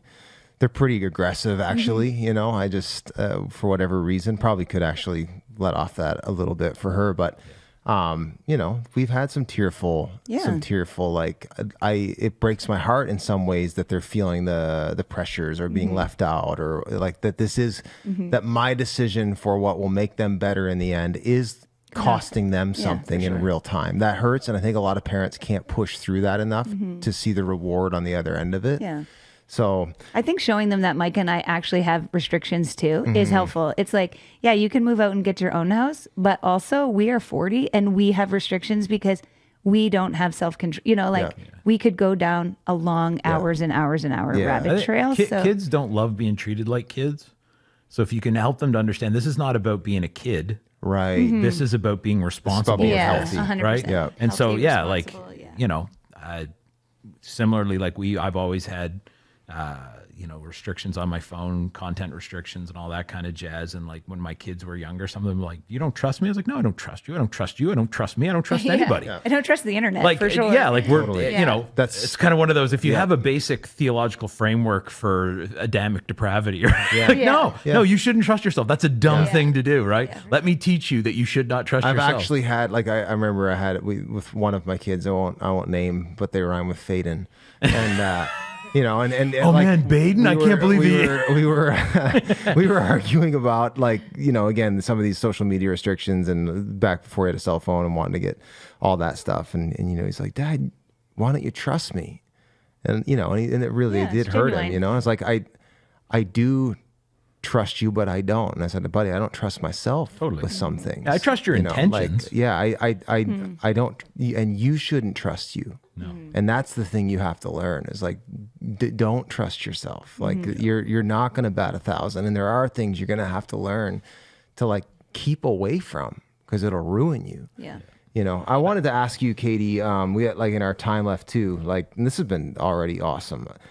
We knew you'd be an awesome friend to have. I think we need to move it from guests to friends. There we go. Because like we're not here to necessarily, like, you know, do interviews. I'm not Larry King. You know, we got friends here that I know. I will. I have to say this. I've been sitting here kind of. Okay, we've had two ladies join us so far here in the back corner, and here's the weird thing: both have 7 children.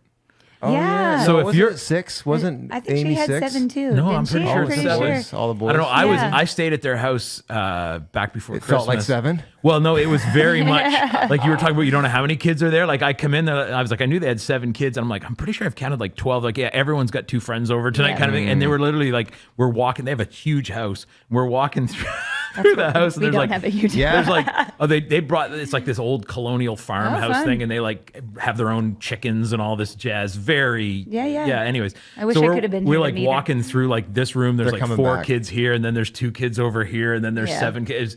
It was wild, but I do think the number that belonged to them permanently is 7. So if you're a lady and you're one of the dozens and you have 7 kids, hey, you never know, you might get invited to be on the back corner. There you go. Yeah, that's the requirement. That's the requirement. That's Any pretty bad. random dude or a mother of 7. That's your. Like, yeah, That's very okay. average guys Yeah. or like these super accomplished moms are basically the requirement. No, I actually want to shift into, we got like 20 minutes or so left here before we're getting into too much time, but like, I want to talk about how you juggle everything, and I want to kind of end with that, but really quick, just on church involvement, because you've mentioned that a couple times, like, you know, AJ's planted the church. I've been leading in church for a long time, and have been involved in the planting of multiple congregations. And like you and Micah are like people that I consider, no, we're friends anyway, but like just from a church building standpoint, like every congregation needs people who are like you, that understand not just the value of like the value you get for your family as being part of the church, but the value you give to the church as your family, like your role in that symbiotic relationship, that like your family's better by being part of this, but this church family is better by your family being part of this. How do you look at the church and your role? You know, like you guys are super invested, super involved, like making huge impact, and you know, neither one of you sing on the stage or like No, preach sermons. it was a gift I didn't and- get. Yeah. I can feed 12 people in a heartbeat, but Yeah. So like how do you process your role at the church? You are on the board of directors at King's. But that came after years and years of just making impact. How do you see the church? How do you see your involvement in it? And what advice would you give somebody who's like maybe on the peripheral of the church? I think we started coming here 13 years ago. Okay. Like we would have first Yeah. met you Yeah. 13 I years remember ago it when we at met. like some Friday night Yeah. fun things. And then that September, Mm-hmm. we were here at a very rough service. You were And- here for that? Yeah, we Yeah. were. And You were here for the reading of 2 Chronicles 7? yes, we were. We were here the for you. infamous moment. Did I tell you? Yeah. Never heard- I don't think I've heard that So when story. I became senior, well, it was before I became senior pastor, but I inherited the interim problem. Yeah. Like the superintendent handed me the microphone to close the service. Oh wow. And so I was like, I don't know what to say, but that banner at the back says, if my people who are calling my name will. So I read it. And, yeah. So you guys were here. We were here. We hadn't committed to be here full time. Like at that point, we were still Yeah. testing, seeing where we fit in. 'Cause We you guys had visited moved 14 here, right? church. Yeah, You were we in moved here from Moncton. Glad Tidings. That's where we went, Pentecostal. That's a great church. Yeah, it's amazing. Well, Yeah. when I got saved at 19 in university, there was like a little Pentecostal church in Antigonish that used to pick us up and take us to church. So Okay. I grew up Anglican, like I'm from an Anglican background. So then going to a Newfoundland, they were all Newfies, like Pentecostal church was. That's a I different was vibe, like, boys. That's a different vibe. I was like, Tongues of English. these are my people. This is where I want to be to That's a worship. Like double whammy. That that is. was like I just loved it so Newfoundland much. Charismatics. Yeah, they were. So then when we went to Moncton, we went to a few churches, and I was so lonely for community. Like I'm very extroverted, and Micah was working full time. We had just got married, just graduated university. And he was like wanting to tour all these churches. And I was like, I literally have no friend. Like I sit here Monday to Friday, like, you know, walking around Moncton, trying to get my bearings This on pre-kids? Pre-kids, Yeah. yeah. 05, right after we got married. Yeah. we I mean, it's moved a to Moncton. difficult thing to go through, but particularly in Moncton. Yeah, right. And I didn't know AJ how to hates drive a Moncton for some standard. reason. Imagine that. I didn't even know how to drive our car. I wouldn't leave my house if I lived in Moncton. And I lived in a basement apartment. It's a very depressing time. Love you, Moncton. Actually, yeah, it's fine. No, I was very sad moving because I had really connected with some church there. So, We started going to Glad Tidings. I met like a ton of women that we would pray every Friday night together. And I really learned the value of like Christian community in university. I was part of a really big Christian fellowship in university during a time that like had a revival over campus. Like when I left, there was 200 people meeting every Friday night for worship nights on campus at St. FX. Wow. The biggest party school ever. Yeah, God really met me there. It was amazing.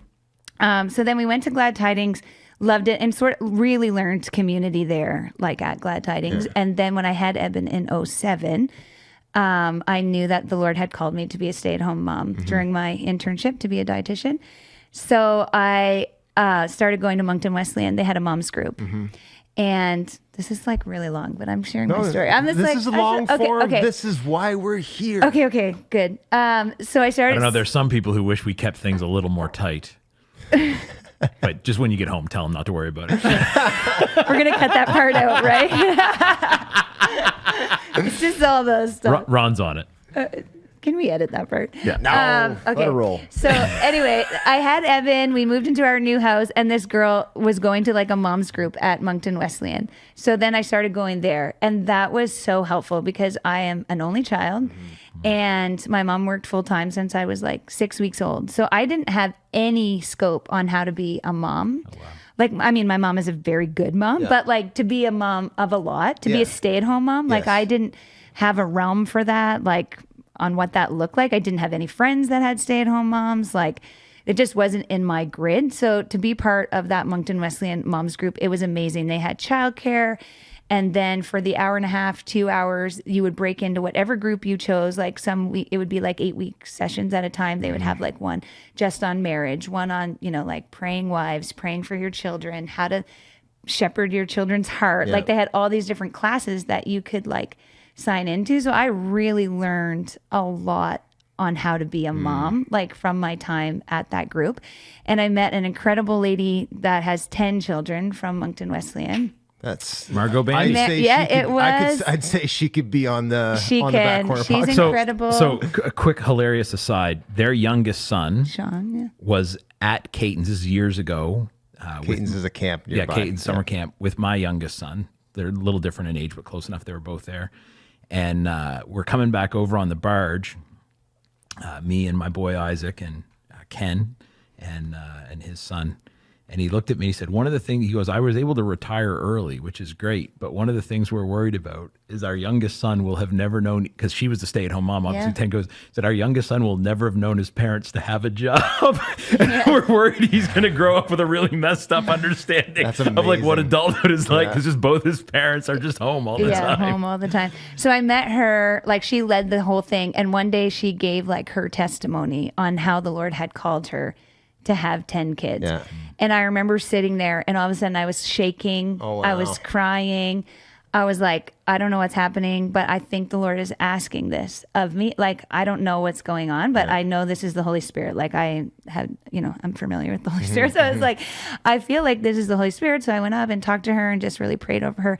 Then I had to go home and tell Micah that, you know, thing. And he wanted a big, like he has there's four of them in his family. So that was sort of his limit. And I was like, would you be willing to like pray about this together? Like, do you think the Lord is asking this of us? And he had his own moment with the Lord showing up for him. And then, you know, we decided to be this big like we would let the Lord kind of decide how many children we were going to have. So then when we had to leave that community, it was so devastating for me. I did not want to move here to St. John. Like I loved being part of those groups and just sort of there living. You go, Moncton. Yeah. Somebody around this table likes you. I was so sad to leave. I'm indifferent on it, but for the record, I don't have any feelings one way or the other. I did love it. But I'm so glad God brought us here. And then we had some mutual friends and then we met. So I met Melanie back then, was part of Lynette's small group, who also is so community minded. Like it's because of people that have been planted in churches who also have this community thing. I think that's really,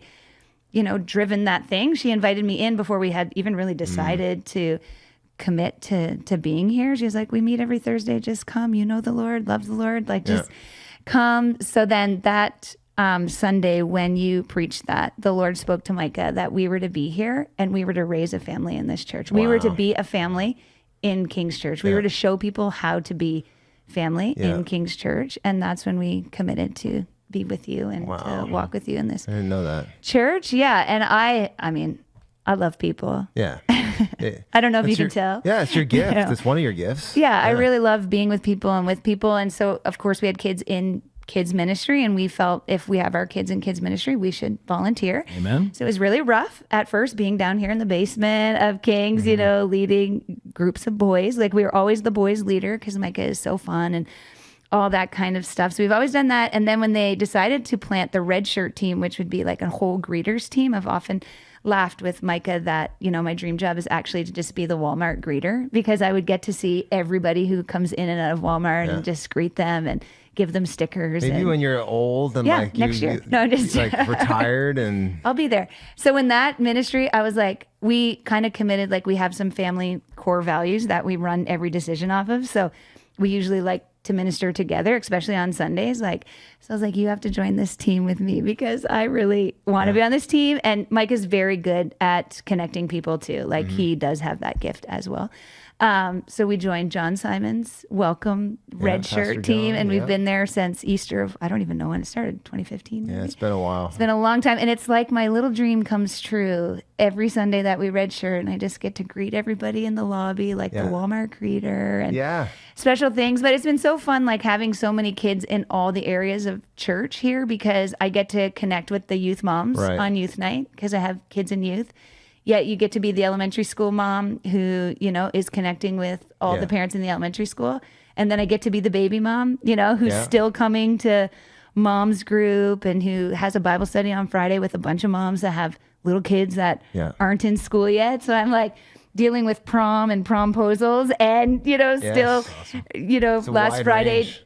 you know, praying over our small group on if they should continue to have more kids, Yeah. you know, like that thing. So I think Shayla White said it to me once. She's like, you are the only parent that can span our The entire whole ministry. kids ministry Yeah. and connect with people. And so I do think it's such a value. Like if you're a mom, momming is really hard because it's lonely and you think you're the only mom dealing with this kind of stuff. Right. And you're not. Like there are tons of moms in this church that can reach out.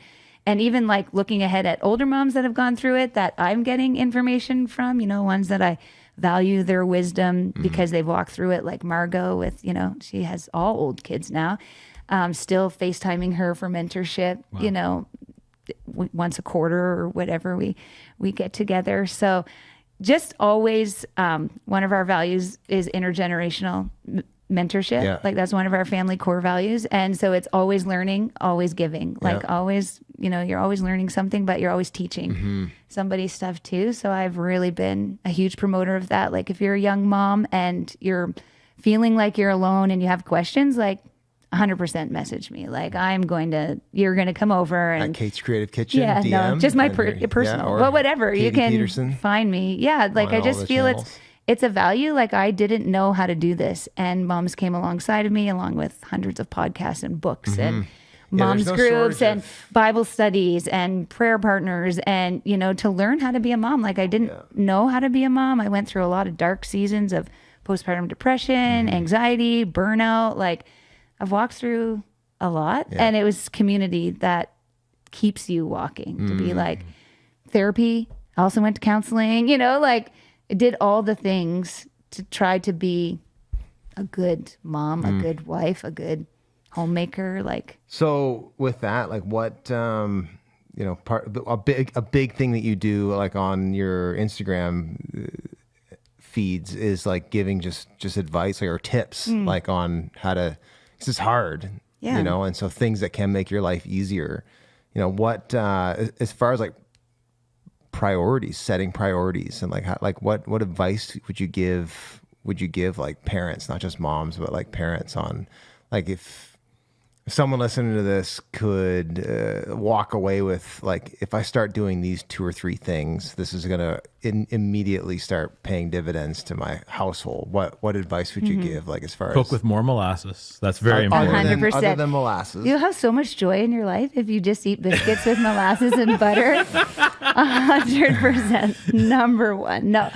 Yeah, I give lots of just encouragement for finding joy in the chaos. Like I said, like if you find things are going crazy in your house, you're going to blast some worship music and start dancing around. And letting your kids see you have fun has been a game changer. Like Right. that you're not just this like strict, like or not guys are- strict or like You guys are unique. See, like it seems like uniquely good at it. And I don't know if that's a muscle you've developed or you're just naturally Yeah, that you- way. But you guys seem to just be Yeah. able to push through to, make yourself go do fun stuff as a family. Just trying to relate to the kids. Mike is always saying to me, "Don't you remember what it's like to be a kid?" And I'm like, "No, I was an only child. Like, I didn't have three brothers. That, I grew up in a 3-adult household. Yeah, pretty much. And we lived with my grandpa. Oh, wow. So, 4-adult like, household. who ate molasses. Maybe that's where my love comes there it is. from. Full circle. Like, it's a full circle.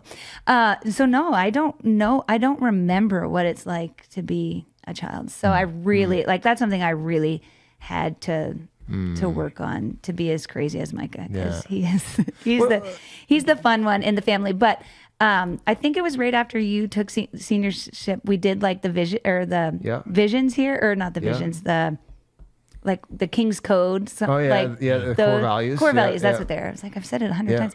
And so we decided to do that as a family. Like I don't remember if it was before you did it or we have, I heard it many years ago. So we made some core values. Yeah. That now we run everything through that filter that makes our life run like that. So that'd be a good starting point for people. it was a very good starting What are you point. trying to do? Well, like our very first one is we receive grace and we give grace. Like we soak in God's love and then we give God's love out. Let's take a tangent on that, because I wanted to ask too. And we'll come back to the overall, like, hey, do these few things to get things going in a positive direction. But like part of me, like even when I'm talking to you or even when I watch you guys, like I start feeling guilty.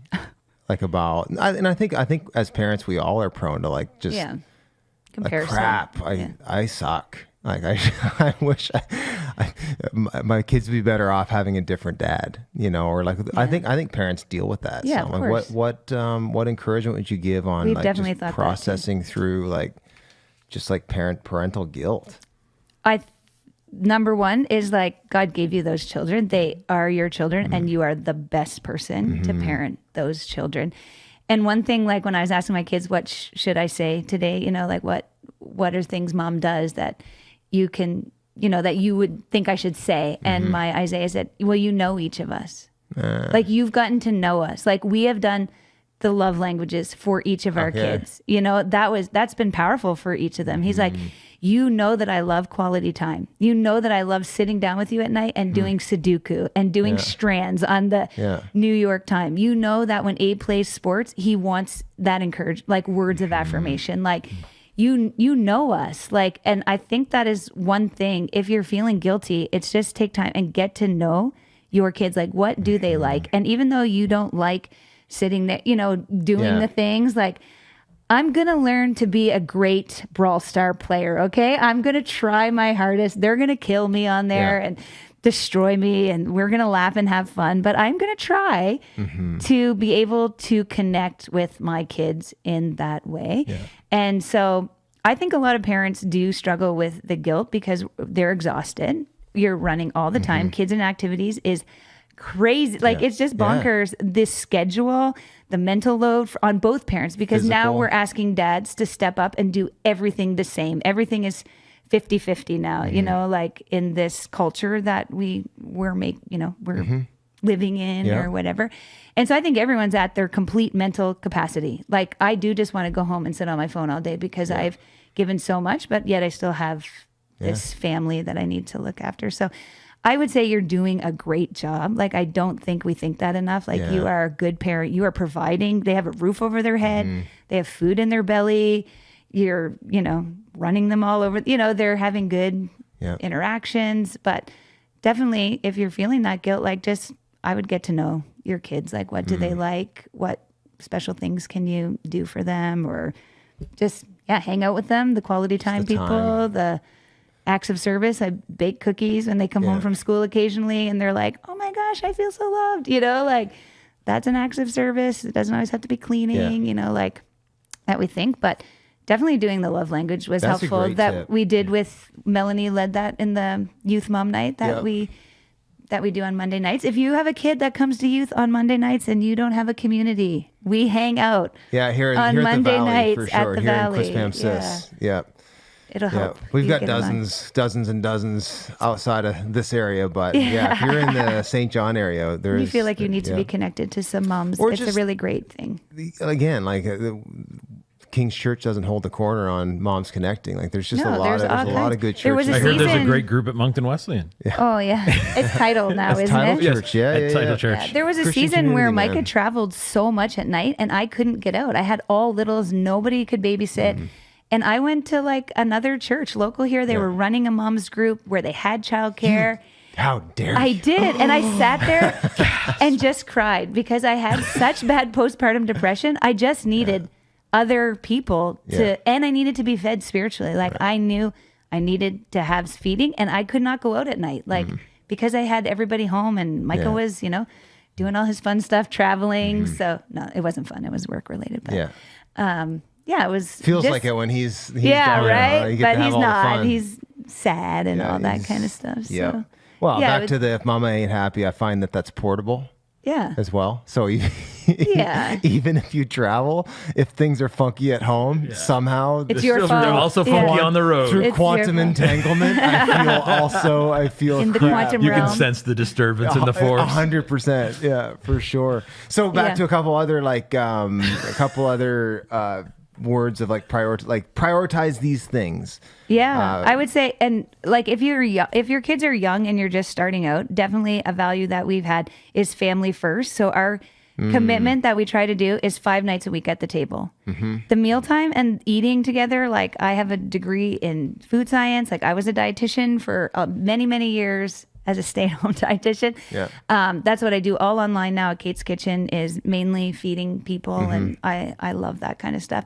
So I know the value of sitting around a table and eating and talking. And that's where your discussions come out, like what are you learning at school today? What was a high and low at school today? Like they're not always going to talk and some are going to talk too much and they're going to be like, time's up. Like I think there was a season Micah used like the CR structure of like no one else was allowed to talk and you like set the timer for 2 minutes and it was like, thank you for sharing. And then we'd move on to the Hi, next. my name is Malachi. Yep. I'm a faithful follower Yeah, of Jesus, and I pretty much. struggle with codependency. Yeah. Celebrating recovery from a rough day at school today. Yeah. He doesn't even go to school. You wouldn't even really be able to understand Malachi. But he tries to tell you what to do. So that was like a huge value for us. And for Mike and I, it's like we only commit to 2 things a week like that we can be out because it's just too much. Yeah. In this season where our teens have a life, that has been very, very hard. Right. But up until now, it's been very good because if they want to do something, we're like, well, how many nights does that equal us out? And no, we don't have capacity for that and we can't do that. And,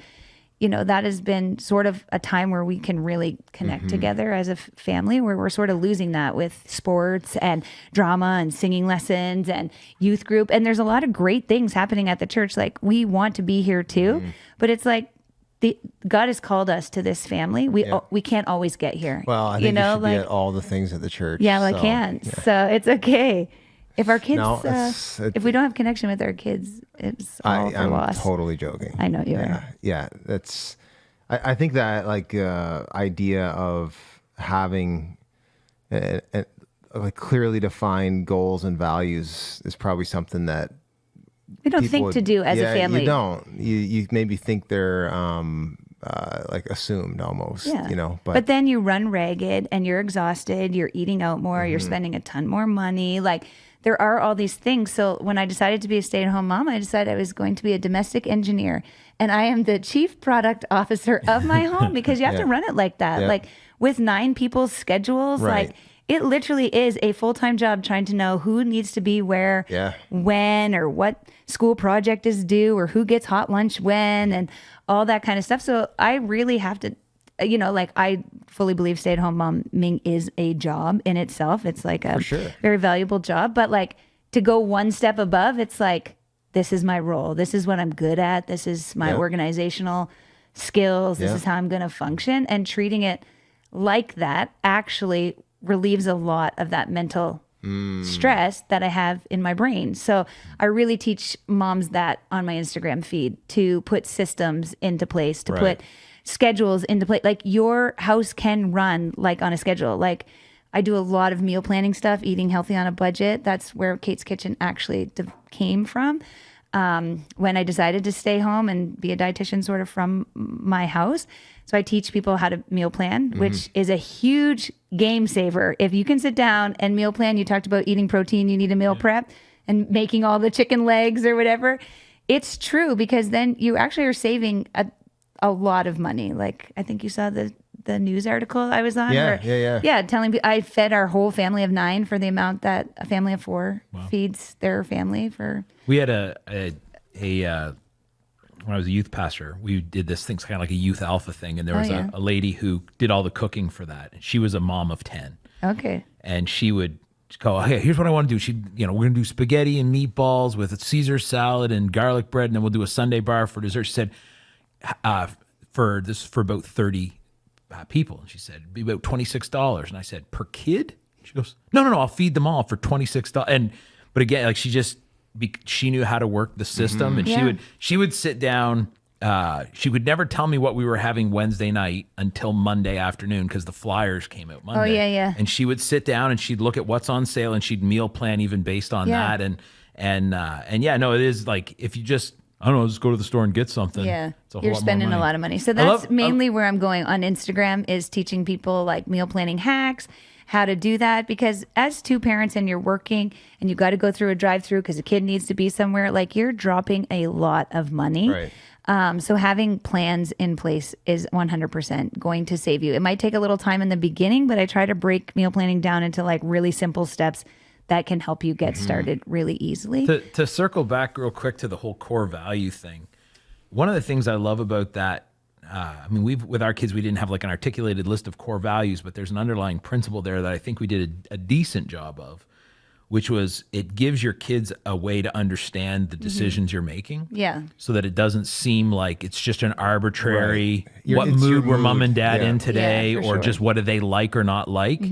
And I think, it helps them to understand your decisions better, and hopefully be able to see the wisdom in them better, but also you're teaching them, it's a transferable skill set, right? Yeah. So it's not one of those things where when they get out on their own, they're like, I don't know, I guess I think mom and dad just always did what they wanted, so I should just do what I want. Right. Or that mom and dad just made decisions based on how they felt that day, so I should make my decisions based on how I feel that day. But if they can go, oh, no, there's wisdom, there's principles, there's a framework that they could go, okay, even if their framework isn't going to be identical, at least goes, you make decisions out of an underlying core of value and wisdom, not just arbitrary how you felt today, knee-jerk reaction kind of stuff. We definitely had it printed and put on our wall for the longest time, along with a schedule of like what was expected when wake up time is, when the kitchen is closed, when they can get a snack. Awesome. Which in a weird way, like meal planning is sort of a microcosm of that even, right? Yeah. Like if you're deciding what to eat,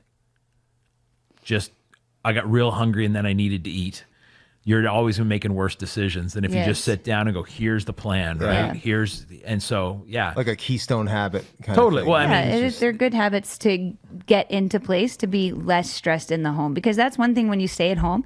I don't want it to be a place of I feel stressed all the time in this home. And there was like a season I went through with all little ones, and it was like I was just crying out to the Lord, like, I need a Sabbath. I can't have fun in this house because I'm just always here. Right. And a lady from our church stepped up and took the kids like once a week. I dropped them off at 8 a.m. Wow. Picked them up after piano. And it was incredible. I could do whatever I want. I was not allowed to do any chores like in the home. I could go shopping.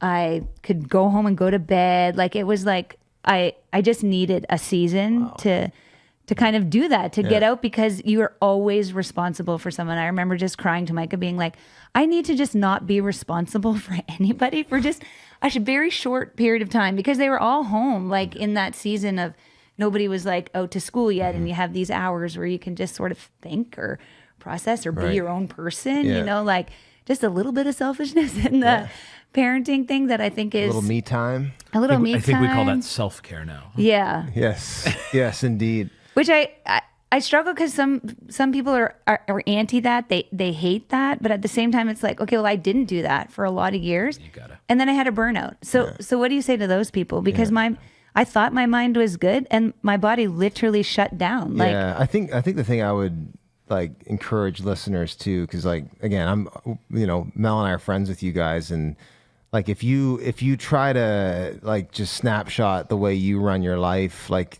even like, Melanie's not a full-time stay-at-home mom, so she's she's a nurse part-time.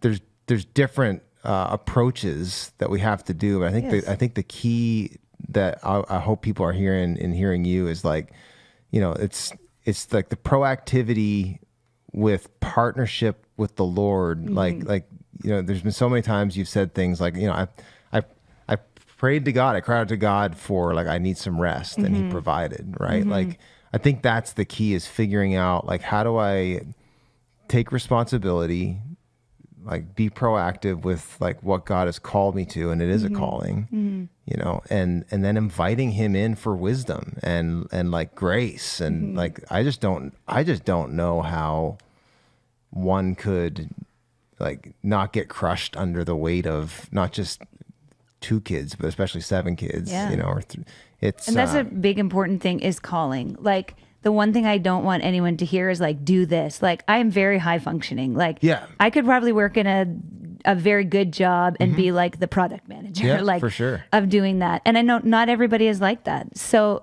we'll have a landing place here for you when Malachi graduates. Oh my gosh, it's 18 years. To just hear that, like a lot of, people sometimes feel it's an expectation. Like, I'm not expecting you to do anything. I'm just giving you tips to help you succeed in your calling. Because I know, it in your own not context. everybody is called to stay home. Not everybody has chosen that. There are lots of women that feel that, or like have a great calling. Like, we need nurses, we need doctors, we need women working. But here are some things you can do in the home to plan ahead. Like, I have a cleaning schedule because I am the worst housekeeper ever. Like, Micah is far beyond the cleanly one. He is the tidy one in our relationship, but I have a schedule for that, because if I don't, then I am not going to do it. Or like having a schedule for meal planning, like just to make your life that much easier, and to see like, this is a snapshot. Like, there have been really dark snapshots in our life. Like, when I was going through anxiety, like Micah had to work from home. He had to do the laundry. Like, I could not function without having him in our house. Like, that was a really awful time, like to not be able to be in your full calling that I just felt crushed. I felt like I was drowning. That's really the only way I could think about that. And it took going for prayer, like, and confessing that, and stating to people like, I'm really struggling. Like, I can't wear this mask anymore. Like, I have to get better, and going to counseling and getting all the gross stuff out of you, but definitely partnering with the Lord, and not being afraid. Like, I feel sometimes parents, we're afraid to ask the Lord, like, what he has for us. Like, what do you want me to do? Because I know what I want to do, but what is it that you actually want me to do? What do you want our family to do? What do you want our family to look like? Like, how can we? Yeah, Jesus is the ultimate homemaker. Yeah, how can we? And I think inviting him into like his expertise and to empower you to do, and not to be scared, like that he's going to take stuff away. Like, he's going to use you, like in every area. He I think too, like such like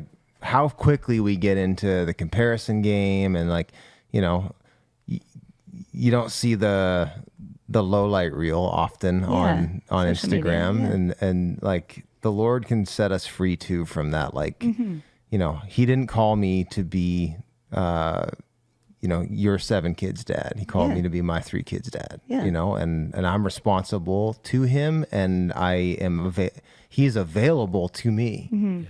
To do that really well. He's the best parent. Like, I don't know how to be a mom to all these kids, because they're all different. Like, I wish there was a cookie cutter format. Like, I definitely thought with my oldest, like, I'm going to follow all these books and we're going to have this amazing relationship and you're going to be so open and tell me everything. Well, it doesn't always happen like that. There are other kids that it's like, oh, you're the open book. Okay. Like, how do we crack this one? And, everybody's so different. And it's just like me in the morning sitting with the Lord, just being like, you're going to have to teach me. Like, here's scripture I'm just reading over every kid. Like, because I don't know how to do this. I don't know how to parent 6 boys. Like, how did I get 6 boys? Yeah. Well, we can you believe it? It's been a couple hours. We're at like the end of our time, but we always want to end off with well, first, thank you for that. You're welcome. Like, that was really, really good. We always want to end off by doing a mountainous top 4. So I don't know. Do you know that reference? No. Bob and Doug McKenzie, Strange Brew. So Great we White North, we SCTV. we repurposed because we're in a Right behind you. We're in a trade war. We are no longer. It's no longer Mount Rushmore. It's called Mountainous Top 4. Oh, So elbows up. I've seen So, those reels. Yeah. So Brought to you by which mountain? yeah, we we've did named that. both the mountains I know. Crab Mountain. Brought to you by Crab Mountain. We're You in can Burt's Corner, New Brunswick. You can ski there too. in Lower Haynesville. There we go. If you're ever in Lower Haynesville and want to go skiing, It's actually great. It's a great hill. It's my home mountain. yeah, never. I've been by, but I've never been to it to ski. Primarily because I loathe skiing. Me There too, you go. AJ. That's a horrible way to I spend your know. time. There you go. I agree. So top 4, since we've been on a family theme, Yeah. and spending quality time together without screen time. Top 4 family games. Top 4 family games. Do you guys have them? I need to think about them. I'm good to go. I sent this to you guys, and I didn't I actually came think about prepared. it myself. So I'm gonna drop mine in while you go. So I got 4. I'm gonna go old school, real simple. Skippo. Just nice straight up card game, easy. You can play for hours, but you can also play for like 15 minutes. Enjoy that one. That's a good time. You can play with pretty much however many people you have. It works well. That like some games are more fun with more or less or whatever. So I like that. We're gonna go Settlers of Catan. yes. Nothing brings a family together like fighting over resources. Yeah. And spiting each other and all that kind of stuff. That's kind of that would be probably it would be one of the 2 go-to board games for our family. If we're in a more serious mood, that's where we'd go. I would say our favorite family game probably through the years has been Munchkin. what's that? Munchkin is like a think like Dungeons and Dragons but goofy. So it's like it's not a role-playing game per se, but like you have a character and you get cards that give them like armor and weapons and all this, and you have to work your way through this dungeon, fighting through all these different rooms. But it's really, there's a lot of like just funny, stupid stuff in it that can happen. Like one of the things, there's the what is it, the Duck of Destiny or something like that you put on something, like you slap on people's heads, and you get all these weird like. It's just it's a lot of fun, and it's really funny, and it's a lot of stabbing each other in the back, which again I think brings families together. Pro tip: there might be 1 or 2 cards in the deck that would be perfectly fine to lose before you play with your kids, but for the most part, fairly kosher. And then the 4th game, not a board game, and not one I think I've actually ever played with my kids, but my wife and I played this for weeks this summer. Very simple. We call it the license plate game. Oh yeah. yeah. And you just we You have to find traveled. the alphabet? Like No. We tried to find a license plate from every state and province. We did a 5.5 week road trip. Did you do it? We did get every state except for I think Hawaii. And although we did see a Hawaii license plate at an antique store, we didn't know if that counted or not on the wall. And then there was, I think it was PEI was actually the other place we never did, we didn't find. Yeah, You can arrange that. I've seen it on that one I've trip, seen you a mean? ton since. Okay. Well, that one 5.5 week long trip. But yeah, we saw. I mean, For the sake of the accomplishment, We you should have didn't- swung by. well, honestly, so we didn't find Newfoundland day. either. We were living at Buell at the time, and we knew there were people on the campground from Newfoundland. So on the drive, like when we were literally pulling back in, we made it a point to loop past their cottage on the way home. But yeah, we didn't find, Wow. but it was tons of fun. We had a big like checklist, and one of the things like, you know, here in New Brunswick, there's like 4 or 5 different license plates you can get, but they're all pretty much the same. They just have a different little picture in the middle or whatever. That seems to be pretty common with Canadian plates, but in the States, like I feel like it was Florida, there are dozens and dozens of different Florida plates, and I Yes. mean very different. Yeah. Like don't look at all the similar, not the same color scheme, not the same fonts, not the same. So that was a whole thing too. You'd see it like, oh, we don't. What is this one? We don't have it. And you get closer, closer. There was probably some moments of danger of Speeding, like yeah. tailgating people, or you'd pass someone. You're like, wait, I don't think we have that plate. So then you'd slow way down, so they were forced to pass you, so you could see theirs. But yeah, we had a ton of fun. Ton of fun with that one. But it would be, I mean, if we would have thought of it when we had kids, it's a great thing, keeps everyone paying attention. You're staring at every plate trying to see stuff. Katie's That's a great top one. 4. You want me to go? I was going to go last. Close Okay. it off. Okay. Well, I don't want to. Because I got 2. I got 2 Rushmores. I got a Oh. kids version and a family version. Okay, I was Oh. combining. I was You were combining a combining? little bit, but you can do the two because. So in reference to my kids, I got to go pie face. Oh yeah. Never They heard love of it. that one. What is? It's that one like you Put whipped cream on a you hand. put whipped cream on the thing and you then have to it, like, twist the thing and it's like basically roulette with Okay. whipped cream. You stick your face in like And you a gotta- clown. My kids thought that Sounds was fun. so funny. Yeah. Oh, when they were little, right? Yeah. Yeah. The games shift as they Yes. get older, for sure. So, my kids like Uno. Yep. That's always a classic and a fan favorite. Shifting out of like little kids into stuff that my broader family has enjoyed. Cranium. Do you remember that Yeah. game? Yeah, Cranium. Cranium That was was a fun. fun Yeah, game. that's a fun game. And then this is a throwback to me and my cousins. We spent many a days playing Risk. Yeah. May have harmed relationships indefinitely playing Risk. I love Risk. Some backstabbery and Yes. treaties that were broken and pacts that were not honored, that kind of thing. So Risk is a game of global domination. Sounding very Ingersoll. Sure, Very on everyone brand. loved it. Okay, my 4 for kids are we love my first Carcassonne game. That's really, really cute. Carcassonne? Carcassonne, yeah. It's like if you play Carcassonne for adults, it's like the kid version. It's super good. Even Malachi can play and destroy me. Yeah, it's great. We love any of the like King Domino games. There's like a lot of expansions to go with that. So Okay. these are like fun for like I'm gonna have fun, they're gonna have fun, but we're not hauling that game out if we're Right. having like couples Okay. over. Do you know what I mean? Yeah. I love Ticket to Ride. That's a really fun, Oh, yeah. Yes. That's fun. Yeah, that a is fun kids game. And my kids really love playing Dutch Blitz with me. Oh, yeah. Dutch yeah. Blitz. Yeah. I like yes. playing Dutch Blitz, but only with women. Dutch or Blitz people that stresses know me how out. to multitask very, very well. What, guys aren't good enough? No. You Really? can play me sometime, but I've got no just- illusions on being good at Dutch Blitz, but It's one I of those- feel like there are some guys that are really good at it, but you have to know how to multitask. Like if you're a guy that just can't multitask, you might not be the best at it. I feel like if I'm playing a game, I want to relax and have fun, and that would be the Yes. opposite of that for me. Yeah, we're getting into sports at that point. Yeah. Yeah. I know. I don't. I just, We have like a girls group we call Dutch Therapy. Do you have the we, giant one? Like the yeah, one that's we have life-size? Yeah. that we play at the chili cook-off. Yes. Yeah, my in-laws made like a life-size one, so you play like as your a- body. Yeah, like as a baseball field. Like it's massive. My 4 adult ones are code names. Yeah, that we one's really fun. love playing code names. We love this game Dominion, but there are a few cards also that we have changed from the curse to the flu. We There we like go. crossed Okay. every card out and called it the flu because we're those types of people. We really did you like put playing grape Dominion. juice on it? No, we You're didn't. gonna want to dip it in that grape We juice. just sharpied it out and wrote flu, but that's a fun game because it changes every time. Like depending on the decks you're dealt, it's really fun. Last night we played Sushi Go Party, which I really like. Not Does all my this involve kids. actually eating sushi? No, but I wish. It should. It should. And then another one is Corkle that my kids are like that we've really liked. Corkle. Corkle, yeah. It's Okay. like a tile game and anyway, it's fun. All right. You ever play a game called Bonanza?